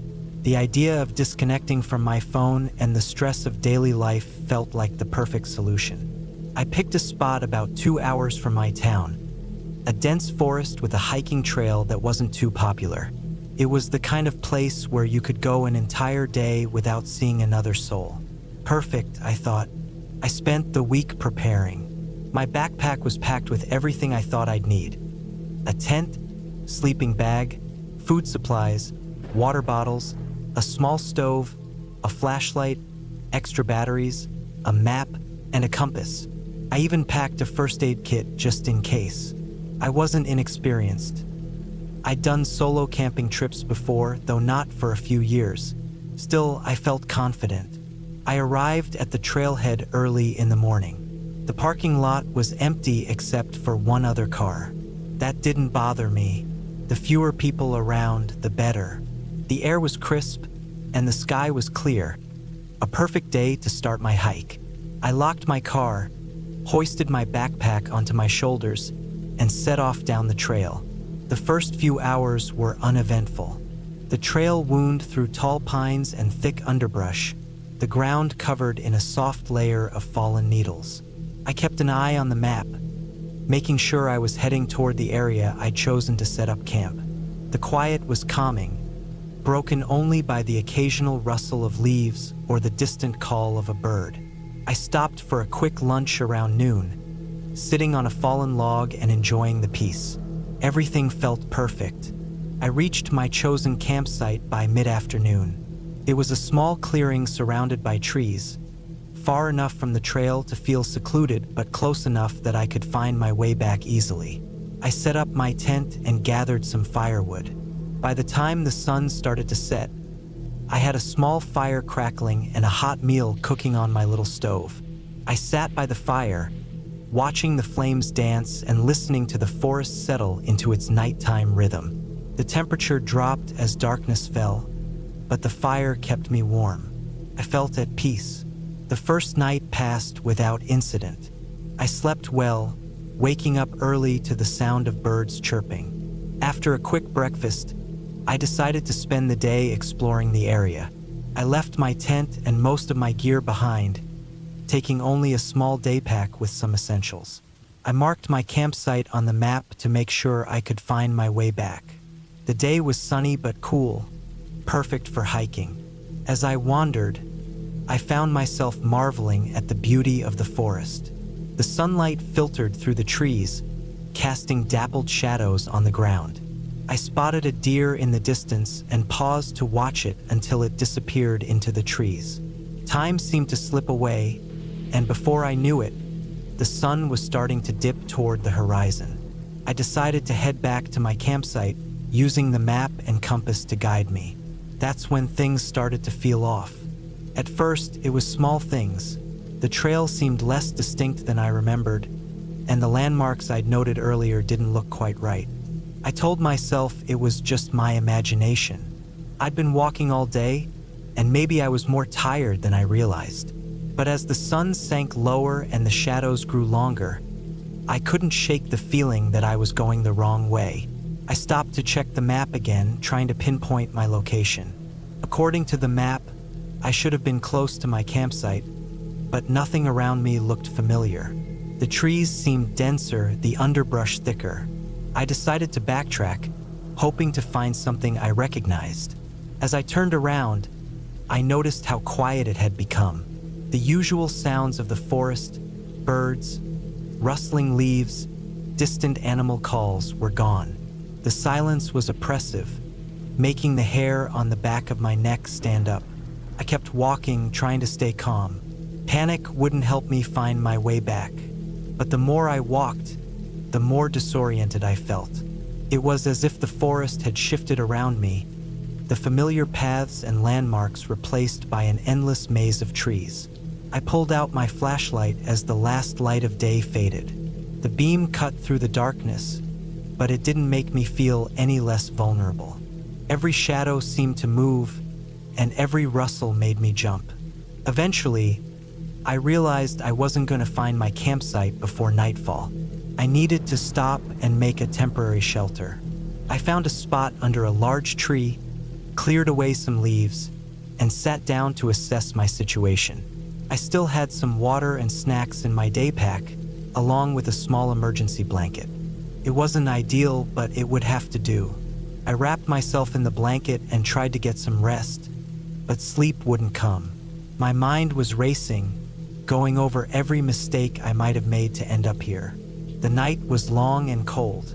I thought I heard footsteps at one point, but when I shone my flashlight around, there was nothing there. It was probably just an animal, I told myself, though the thought didn't bring much comfort. When morning finally came, I felt exhausted but determined to find my way back. I started walking as soon as there was enough light to see. My plan was to keep heading in one direction until I hit the trail or another recognizable landmark. Hours passed, and I began to doubt myself again. The forest seemed endless, each tree blending into the next. My water was running low, and I hadn't seen any streams or sources to refill it. My stomach growled, but I forced myself to keep moving. By late afternoon, I stumbled upon something that made my heart leap. An old, overgrown trail. It wasn't the one I'd come in on, but it was a trail nonetheless. I decided to follow it, hoping it would lead me to a road or a campsite. The trail was narrow and uneven, clearly not well used, but it was better than wandering aimlessly. As I followed the trail, I noticed signs of human activity. A rusted tin can here, a weathered piece of rope there. It gave me hope that I was getting closer to civilization. But then I found something that made my stomach drop. An old campsite. The remains of a fire pit were surrounded by debris. A torn backpack, a shattered water bottle, and a pair of boots, one of them partially buried in the dirt. It looked like it had been abandoned for years. I felt a chill run down my spine. What had happened here? I didn't want to stick around to find out. I kept moving, my pace quickening despite my exhaustion. The trail grew steeper, winding up a hill. By the time I reached the top, the sun was starting to set again. From the hilltop, I could see a break in the trees that looked like a clearing. With renewed determination, I headed toward it. The clearing turned out to be a small meadow, and on the far side, I spotted a dirt road. Relief washed over me. A road meant I was finally back in familiar territory, or at least close to it. I followed the road until I came across a sign pointing toward a ranger station. It was a few miles away, but I didn't care. I finally found my way out. By the time I reached the ranger station, it was fully dark. The ranger on duty looked surprised to see me and immediately offered water and food. I explained what had happened, and they assured me I wasn't the first person to get lost in those woods. They gave me a ride back to the trailhead, where my car was still parked. As I drove home, I couldn't stop thinking about the abandoned campsite and the eerie silence of the forest. I'd gone into the woods seeking peace and solitude, but I came out with a deep respect for how unforgiving nature can be. I haven't been on a solo camping trip since.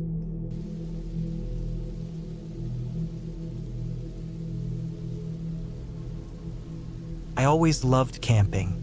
The sense of being away from the grind of everyday life, surrounded by nothing but nature, was something I craved whenever work got too overwhelming. This time, I decided to go solo. I had camped alone before and always found it to be peaceful, a way to reset my mind. I chose a remote area in the Adirondacks, a place I'd visited briefly years ago but hadn't fully explored. It seemed perfect.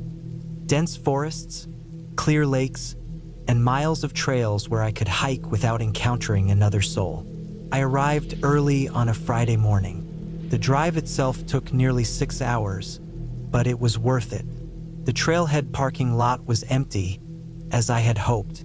I hoisted my backpack, adjusted the straps, and set off into the woods.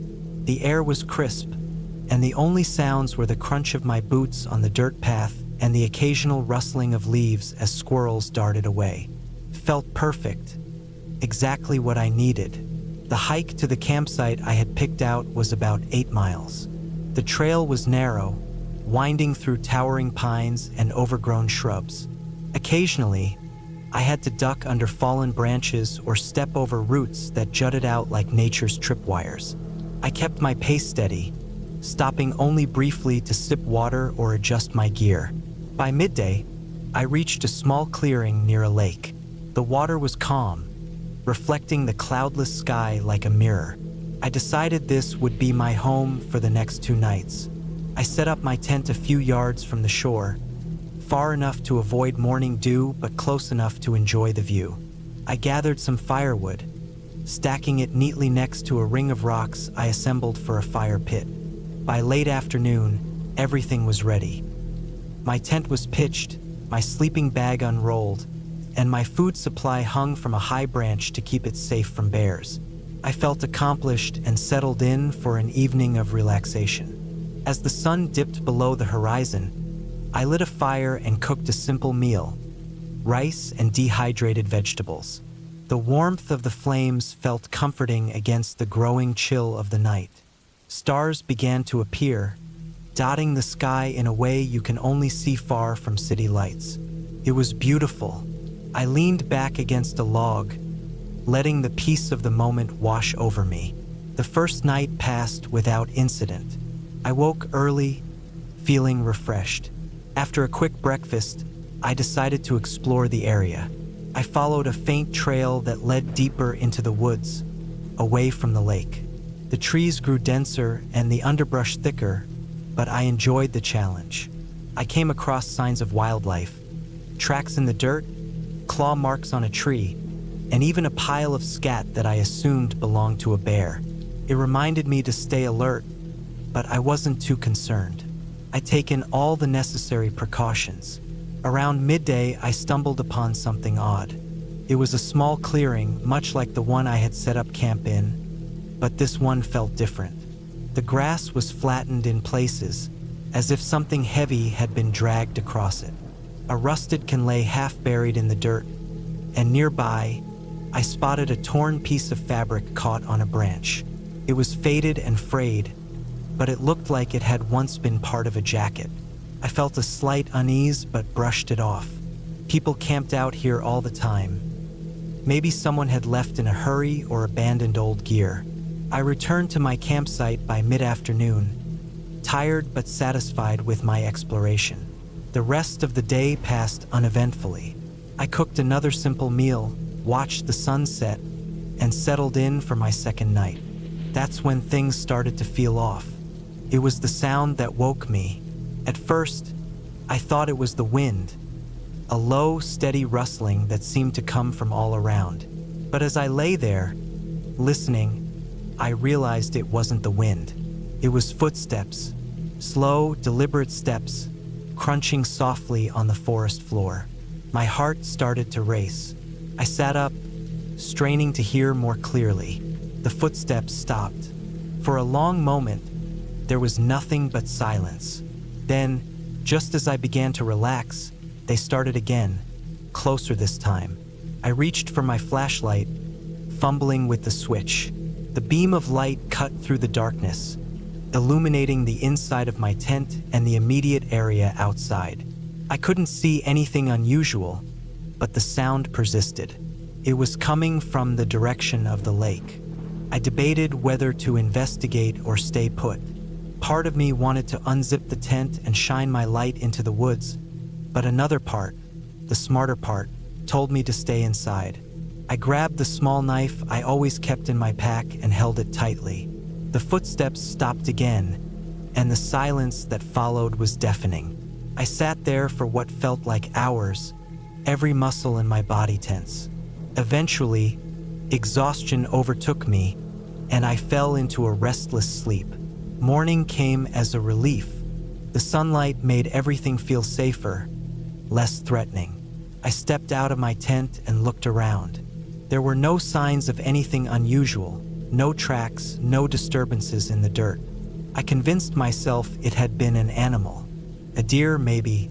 They could move quietly but also make enough noise to sound human if you weren't expecting it. Still, I couldn't shake the feeling of unease. I decided to cut my trip short. I packed up my gear, making sure to leave the campsite as clean as I'd found it.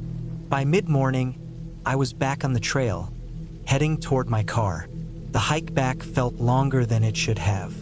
Every snap of a twig or rustle of leaves made me jump. I kept looking over my shoulder, half expecting to see someone or something following me, but the trail remained empty. When I finally reached the parking lot, I felt a wave of relief. My car was just as I'd left it, and there were no other vehicles around. I loaded my gear into the trunk, climbed into the driver's seat, and locked the doors. As I started the engine and pulled onto the road, I glanced in the rearview mirror. For a split second, I thought I saw movement at the edge of the trees, but when I looked again, there was nothing there. I didn't stop driving until I reached home. That night, as I lay in my bed, the events of the trip replayed in my mind. I kept telling myself it had been an animal or maybe my imagination. But deep down, I couldn't shake the feeling that I had been watched. That somewhere, deep in those woods, someone had been there with me. Weeks later, I came across an article online about missing hikers in the Adirondacks. The details were vague, but the locations mentioned were close to where I had camped. It sent a chill down my spine. I haven't been camping since.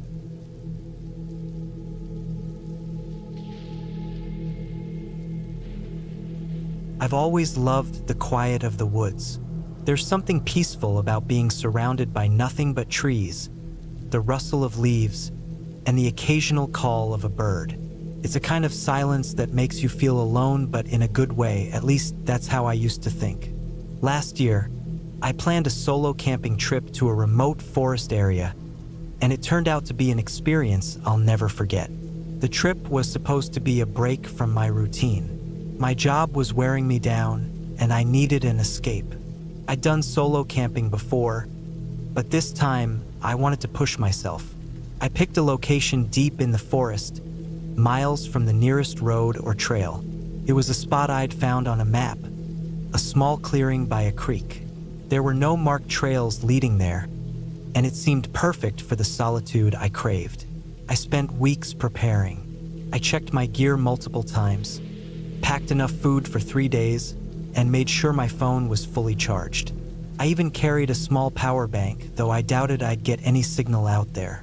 My backpack was heavy, loaded with essentials like a first aid kit, a map, a compass, and a sturdy tent. I felt ready for anything. The hike to the campsite took most of the day. The trail started easy, but as I ventured deeper into the forest, it became less defined.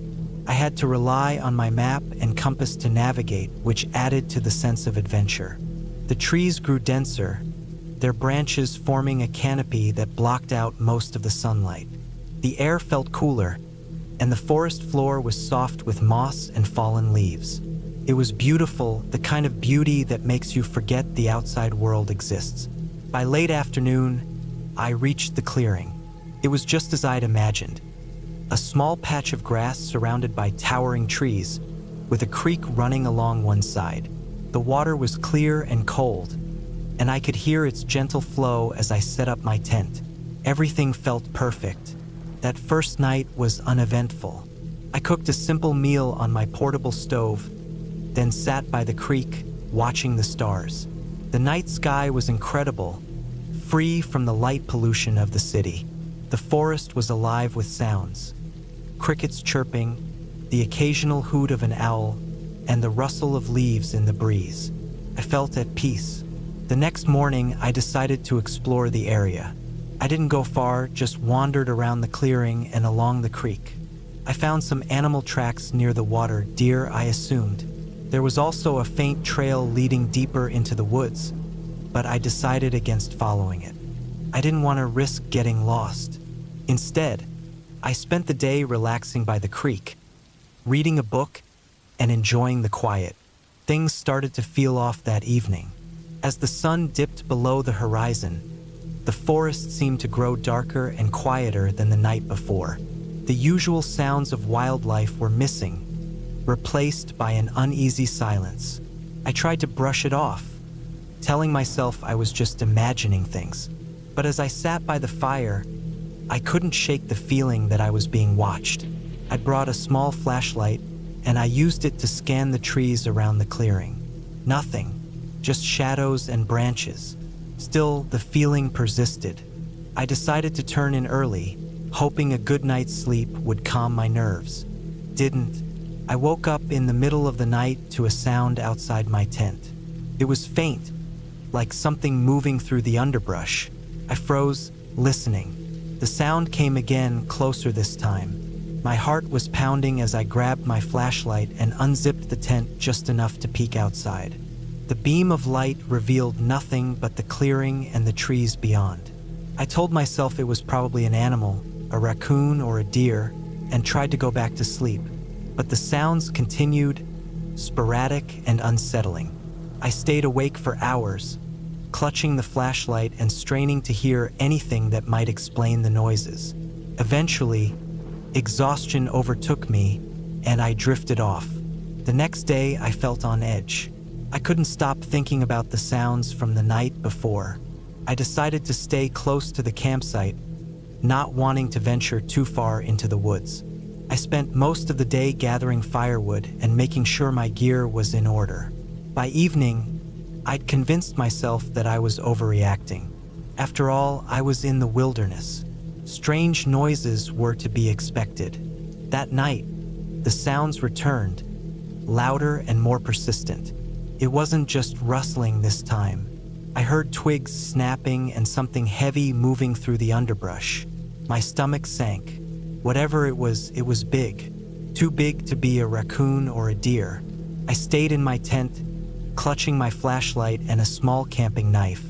I knew the knife wouldn't do much against a bear or any other large animal, but it was better than nothing. The sounds grew closer, circling the clearing. My mind raced with possibilities. Could it be a bear? A mountain lion? Or something worse, a person? The thought of another person out there watching me was more terrifying than any animal. I didn't sleep that night. I sat in the tent, listening to the sounds and praying they would stop. Eventually, just before dawn, they did. When daylight came, I packed up my gear. I'd had enough. The idea of spending another night out there was unbearable. I decided to cut my trip short and head back. But as I took down my tent, I noticed something that made my blood run cold. There were footprints in the dirt around the clearing. Human footprints. They weren't mine. I've been right. Someone had been out there, walking around my campsite in the middle of the night. The tracks circled the clearing, coming alarmingly close to my tent. My hands shook as I finished packing. I felt exposed and vulnerable, like whoever had been out there was still watching me. The hike back was a blur. I moved as quickly as I could, constantly looking over my shoulder. Every snap of a twig or rustle of leaves set my nerves on edge. I felt like I was being followed, though I never saw anyone. By the time I reached the trailhead and my car, I was exhausted and relieved beyond words. I never reported what happened. What would I say? That I heard noises and found footprints? It wasn't exactly a crime, but the experience changed me. I haven't been camping since. The woods no longer feel peaceful. Instead, they remind me of how vulnerable I was out there, alone and far from help. Whoever was out there that night, I hope I never meet them.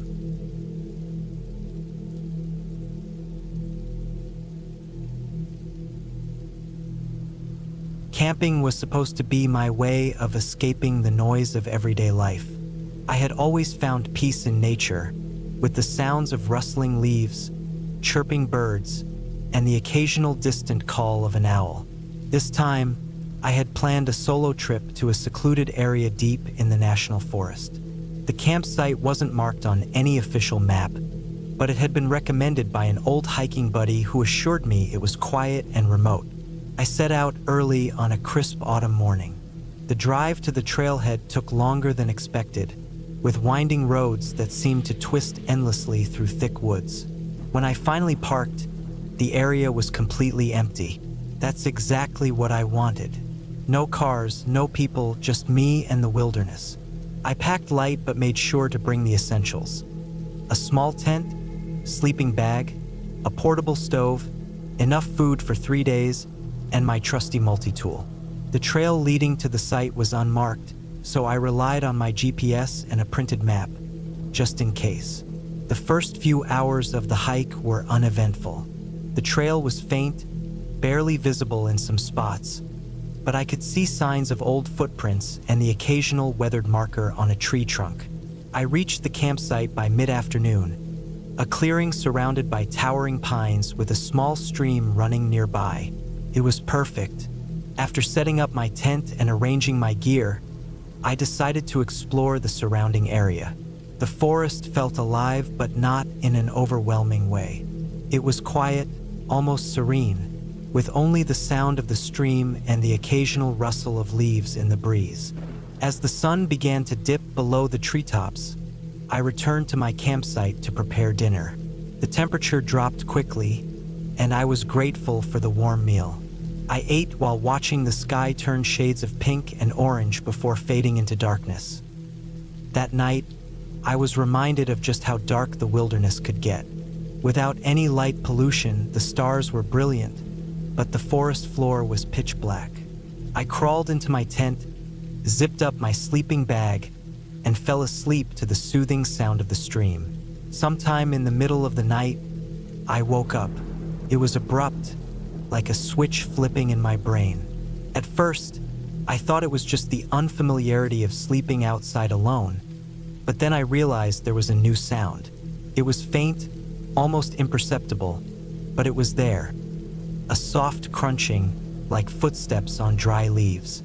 I froze, straining my ears. The sound stopped. I convinced myself it was probably an animal, a deer or maybe a raccoon, and eventually drifted back to sleep. The next morning, the forest felt different. The serenity I had felt the day before was replaced by a subtle tension. I couldn't shake the feeling that I wasn't alone. While boiling water for coffee, I noticed something strange. The ground near the edge of the clearing looked disturbed. Upon closer inspection, I saw what appeared to be footprints, but they were odd. They weren't the neat prints of hiking boots or the soft imprints of animal paws. These were irregular, like someone had been dragging their feet. I've always considered myself a rational person, so I tried not to jump to conclusions. Maybe someone had passed through the area before I arrived, or maybe I had made the prints myself without realizing. Still, the unease lingered. I decided to spend the day exploring farther from the campsite, hoping a good hike would clear my head. I followed the stream upstream, winding through dense forest and over rocky terrain. The farther I went, the more remote it felt. I didn't see another soul, not even wildlife, which struck me as odd. The forest was too quiet, the kind of quiet that makes you hyper-aware of every sound you make. By the time I returned to the campsite, the sun was beginning to set again. The footprints were still there, and they seemed fresher, as if someone had been there during the day. I checked my gear. Nothing was missing or out of place, but I couldn't shake the feeling that someone had been watching me. That night, I built a small fire for comfort. The flames cast flickering shadows on the surrounding trees, and I found myself glancing into the darkness more often than I liked. The sound of the stream, once soothing, now felt like it was masking other noises. Every snap of a twig or rustle of leaves made my heart race. I told myself I was being paranoid, but deep down, I knew something wasn't right. Sleep didn't come easily. I lay in my tent, listening to the forest. The footsteps returned, closer this time. They were slow, deliberate, and they stopped just outside my tent. I held my breath, every muscle in my body tense. The footsteps resumed, circling the tent before fading into the distance. I didn't move until the first light of dawn. The next morning, I made the decision to cut the trip short.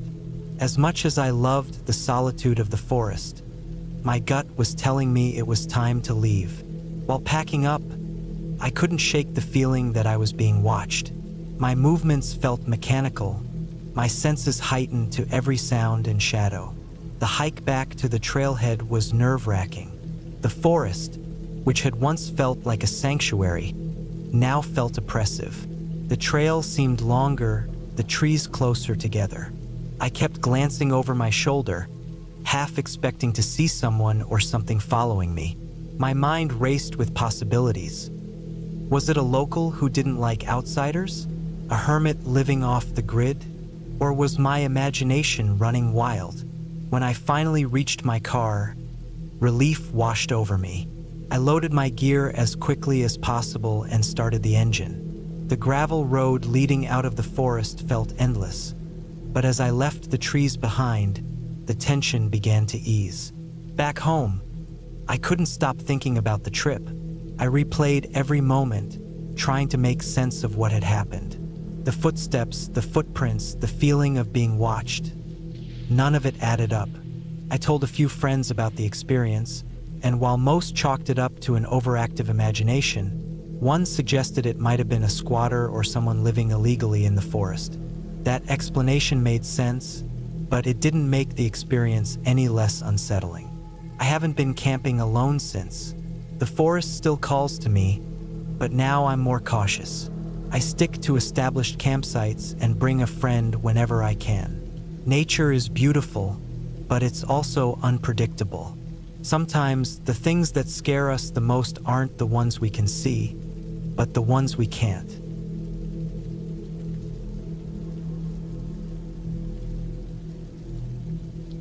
I decided to go camping alone for the weekend. It had been a rough couple of months at work, and I needed a break from everything. The constant buzzing of emails, the deadlines, and the crowded streets of the city. The forest, with its stillness and solitude, seemed like the perfect escape. I packed my gear carefully, making sure I had everything I needed. A sturdy tent, a sleeping bag, a first aid kit, enough food for 3 days, and a map of the area. My plan was to hike to a remote spot I'd read about online, a small clearing by a lake, miles away from any marked trails. The drive to the trailhead took most of the morning. By the time I parked my car and started hiking, it was already early afternoon. The trail began easy enough, winding gently through the trees, with patches of sunlight breaking through the canopy above. I walked at a steady pace, enjoying the sound of my boots crunching against the dirt and the occasional chirping of birds.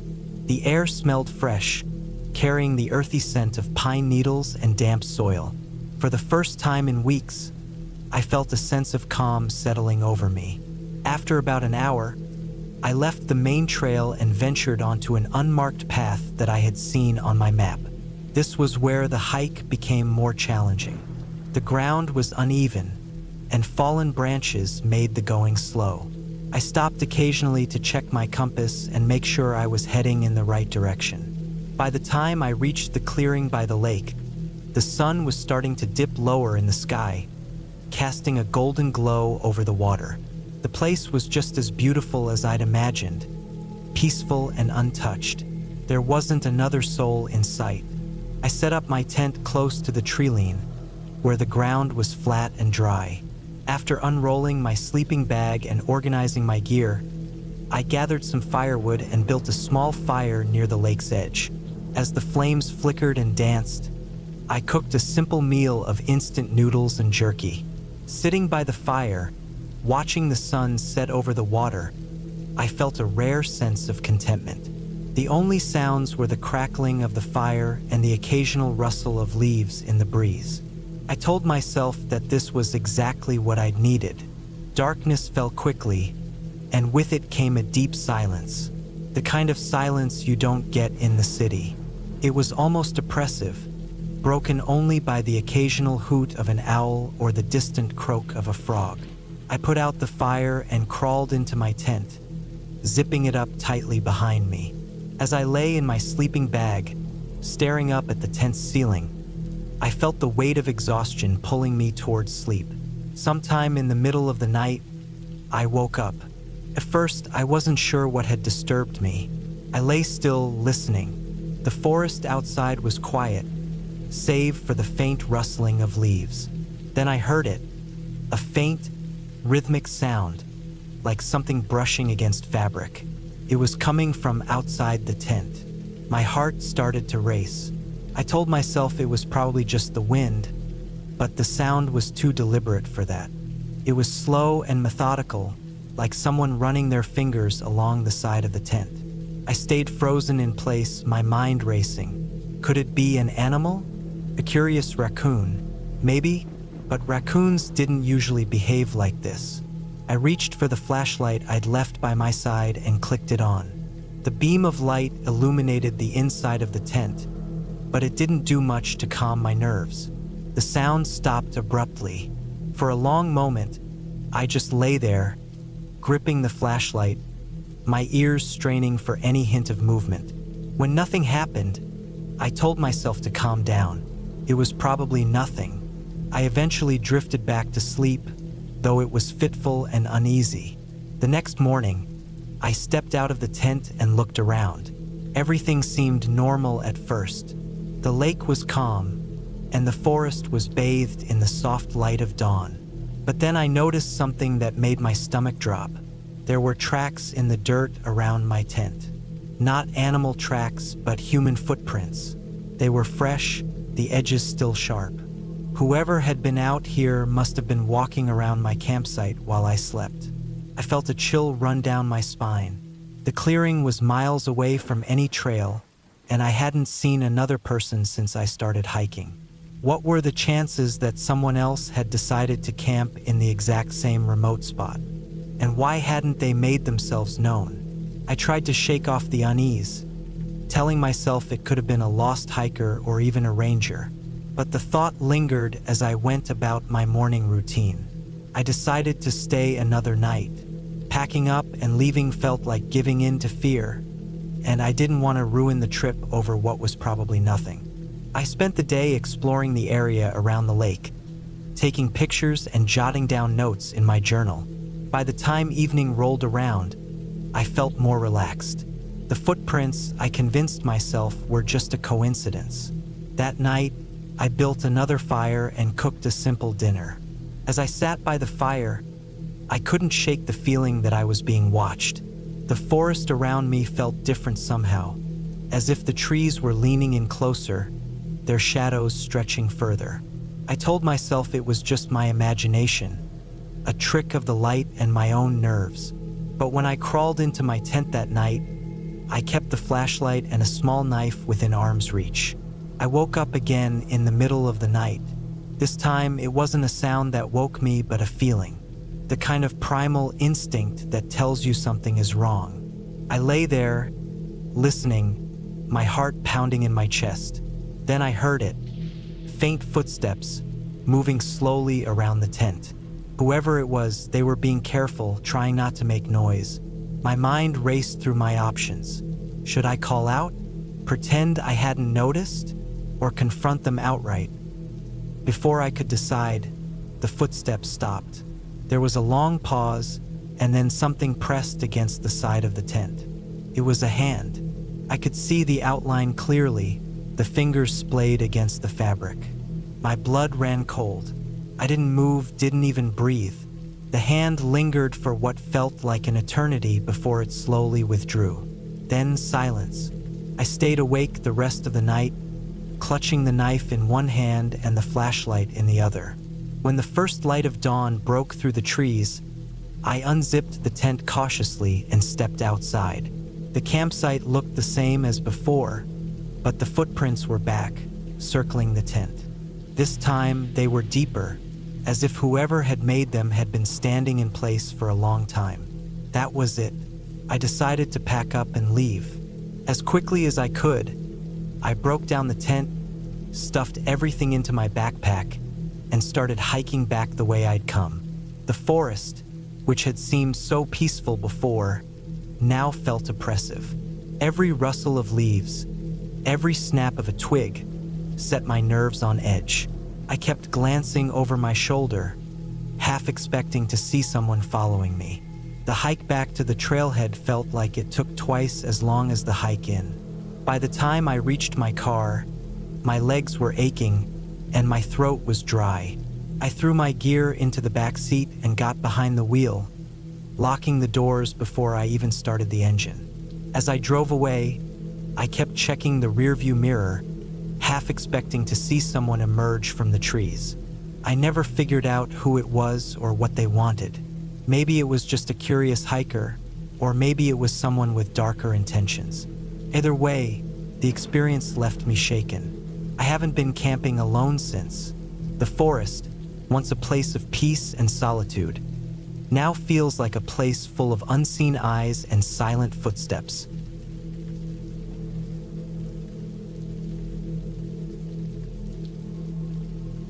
The idea of spending a weekend deep in the wilderness had always been something I looked forward to. There was a kind of solitude out there that I couldn't find anywhere else. No traffic noise, no endless emails, no interruptions. Just me, the trees, the sky, and the sound of nature. So, when I finally got a free weekend, I packed up my gear and headed out to a remote area of the forest. It wasn't my first solo camping trip, but it turned out to be the most unforgettable one. I chose a location about 3 hours from my house, far enough away to feel isolated but not completely unreachable. The forest was dense, with towering pines and a thick underbrush that seemed to swallow sound. The trail I planned to follow wasn't well marked, but I had my map, a compass, and a GPS as a backup. I had learned to be prepared for anything out there. At least I thought I had. The hike in was uneventful, though the terrain was rougher than I had expected. The trail narrowed at points, forcing me to navigate through thorny bushes and over fallen logs. The air smelled of pine and damp earth, and the only sounds were the crunch of my boots on the dirt and the occasional rustle of small animals in the underbrush. By the time I reached the spot I'd picked for my campsite, the sun was already dipping low in the sky, casting long shadows that made the forest feel even more remote. I set up my tent in a small clearing surrounded by trees, with just enough space to give me a view of the sky above. There was a small creek nearby, its gentle gurgling providing a soothing backdrop. After gathering some firewood and setting up a makeshift fire ring with rocks, I got a fire going and cooked a simple meal. The warmth of the flames and the satisfaction of a hot meal after a long hike made me feel at ease. It was the kind of peace I had been craving. As darkness settled over the forest, I climbed into my tent and zipped it shut. The fire outside had burned down to glowing embers, casting a faint light that barely reached the edges of the clearing. I lay on my sleeping bag, listening to the sounds of the night. Crickets chirped, the creek bubbled, and occasionally, I'd hear the hoot of an owl. It wasn't long before I drifted off to sleep. I woke up suddenly, my heart pounding in my chest. At first, I wasn't sure what had startled me. The forest outside was silent, almost unnaturally so. The usual night sounds were gone, replaced by an eerie stillness. I checked my watch. It was just past 2 a.m. I lay still, straining my ears for any sound. Then I heard it. It was faint at first, a soft rustling sound coming from the direction of the creek. My first thought was that it was an animal, maybe a deer or a raccoon, but the rustling didn't seem random. It was steady, deliberate, like footsteps. I held my breath, trying to convince myself it was nothing, but the sound grew louder, closer. Reaching for my flashlight, I clicked it on and shone it towards the tent flap. The beam of light revealed nothing out of the ordinary inside the tent, but my pulse was racing. I debated whether to unzip the tent and shine the light outside. Part of me wanted to know what was out there, but another part of me wanted to stay hidden and hope whatever it was would go away. The sound stopped. For a moment, the silence was even more unsettling than the noise had been. I waited, every muscle in my body tense. Then, a new sound broke the silence, a low, guttural grunt, followed by the unmistakable crunch of footsteps on dry leaves. This was no small animal. I forced myself to unzip the tent just enough to peer outside. The fire had long since gone out, leaving the clearing in near total darkness. I swept the flashlight beam across the trees but saw nothing. The sound had stopped again, but I could feel something, a presence. It's hard to explain, but I knew I wasn't alone. I stayed like that for what felt like hours, crouched in the tent with the flashlight in one hand and my camping knife in the other. The forest remained silent, but I couldn't shake the feeling that I was being watched. Eventually, exhaustion overcame my fear, and I must have dozed off, though my sleep was restless and filled with uneasy dreams. When I woke, the sun was just starting to rise, casting a pale light through the trees. The feeling of dread from the night before had lessened, but it hadn't disappeared entirely. I stepped out of the tent, my legs stiff and my mind still foggy. The clearing looked the same as it had the day before, but there was something off. The ground around the tent was disturbed, as if someone or something had been walking around it. The footprints were faint, but they were there, too large to be from any animal I'd expect to find in this area. I tried to shake it off, convincing myself it was my imagination or some perfectly logical explanation I hadn't thought of yet. I packed up my gear quickly, deciding to cut the trip short and head back. As much as I loved the solitude of the forest, the events of the night had left me unsettled. The hike back was uneventful at first, but I couldn't shake the feeling that I was being followed. Every so often, I'd hear a sound, a twig snapping, leaves rustling, but every time I turned around, the trail was empty. The sense of unease grew stronger with each step, until I found myself practically jogging down the trail, desperate to reach my car. When I finally emerged from the forest and saw the parking area, relief washed over me. But as I approached my car, I noticed something that made my stomach drop. There was a long scratch running down the side of the car, deep enough to expose the metal beneath the paint. It hadn't been there when I parked. I'd have noticed. I didn't waste any time loading my gear and getting out of there. The drive home was a blur, my mind racing with questions I couldn't answer. Who or what had been out there? And why had they been following me? Even now, weeks later, I can't explain what happened during that trip. I've been camping many times since then, but I've never gone back to that area. Sometimes, late at night, I think about the footprints around my tent and the scratch on my car, and I wonder if I'll ever find out the truth. But deep down, I'm not sure I want to.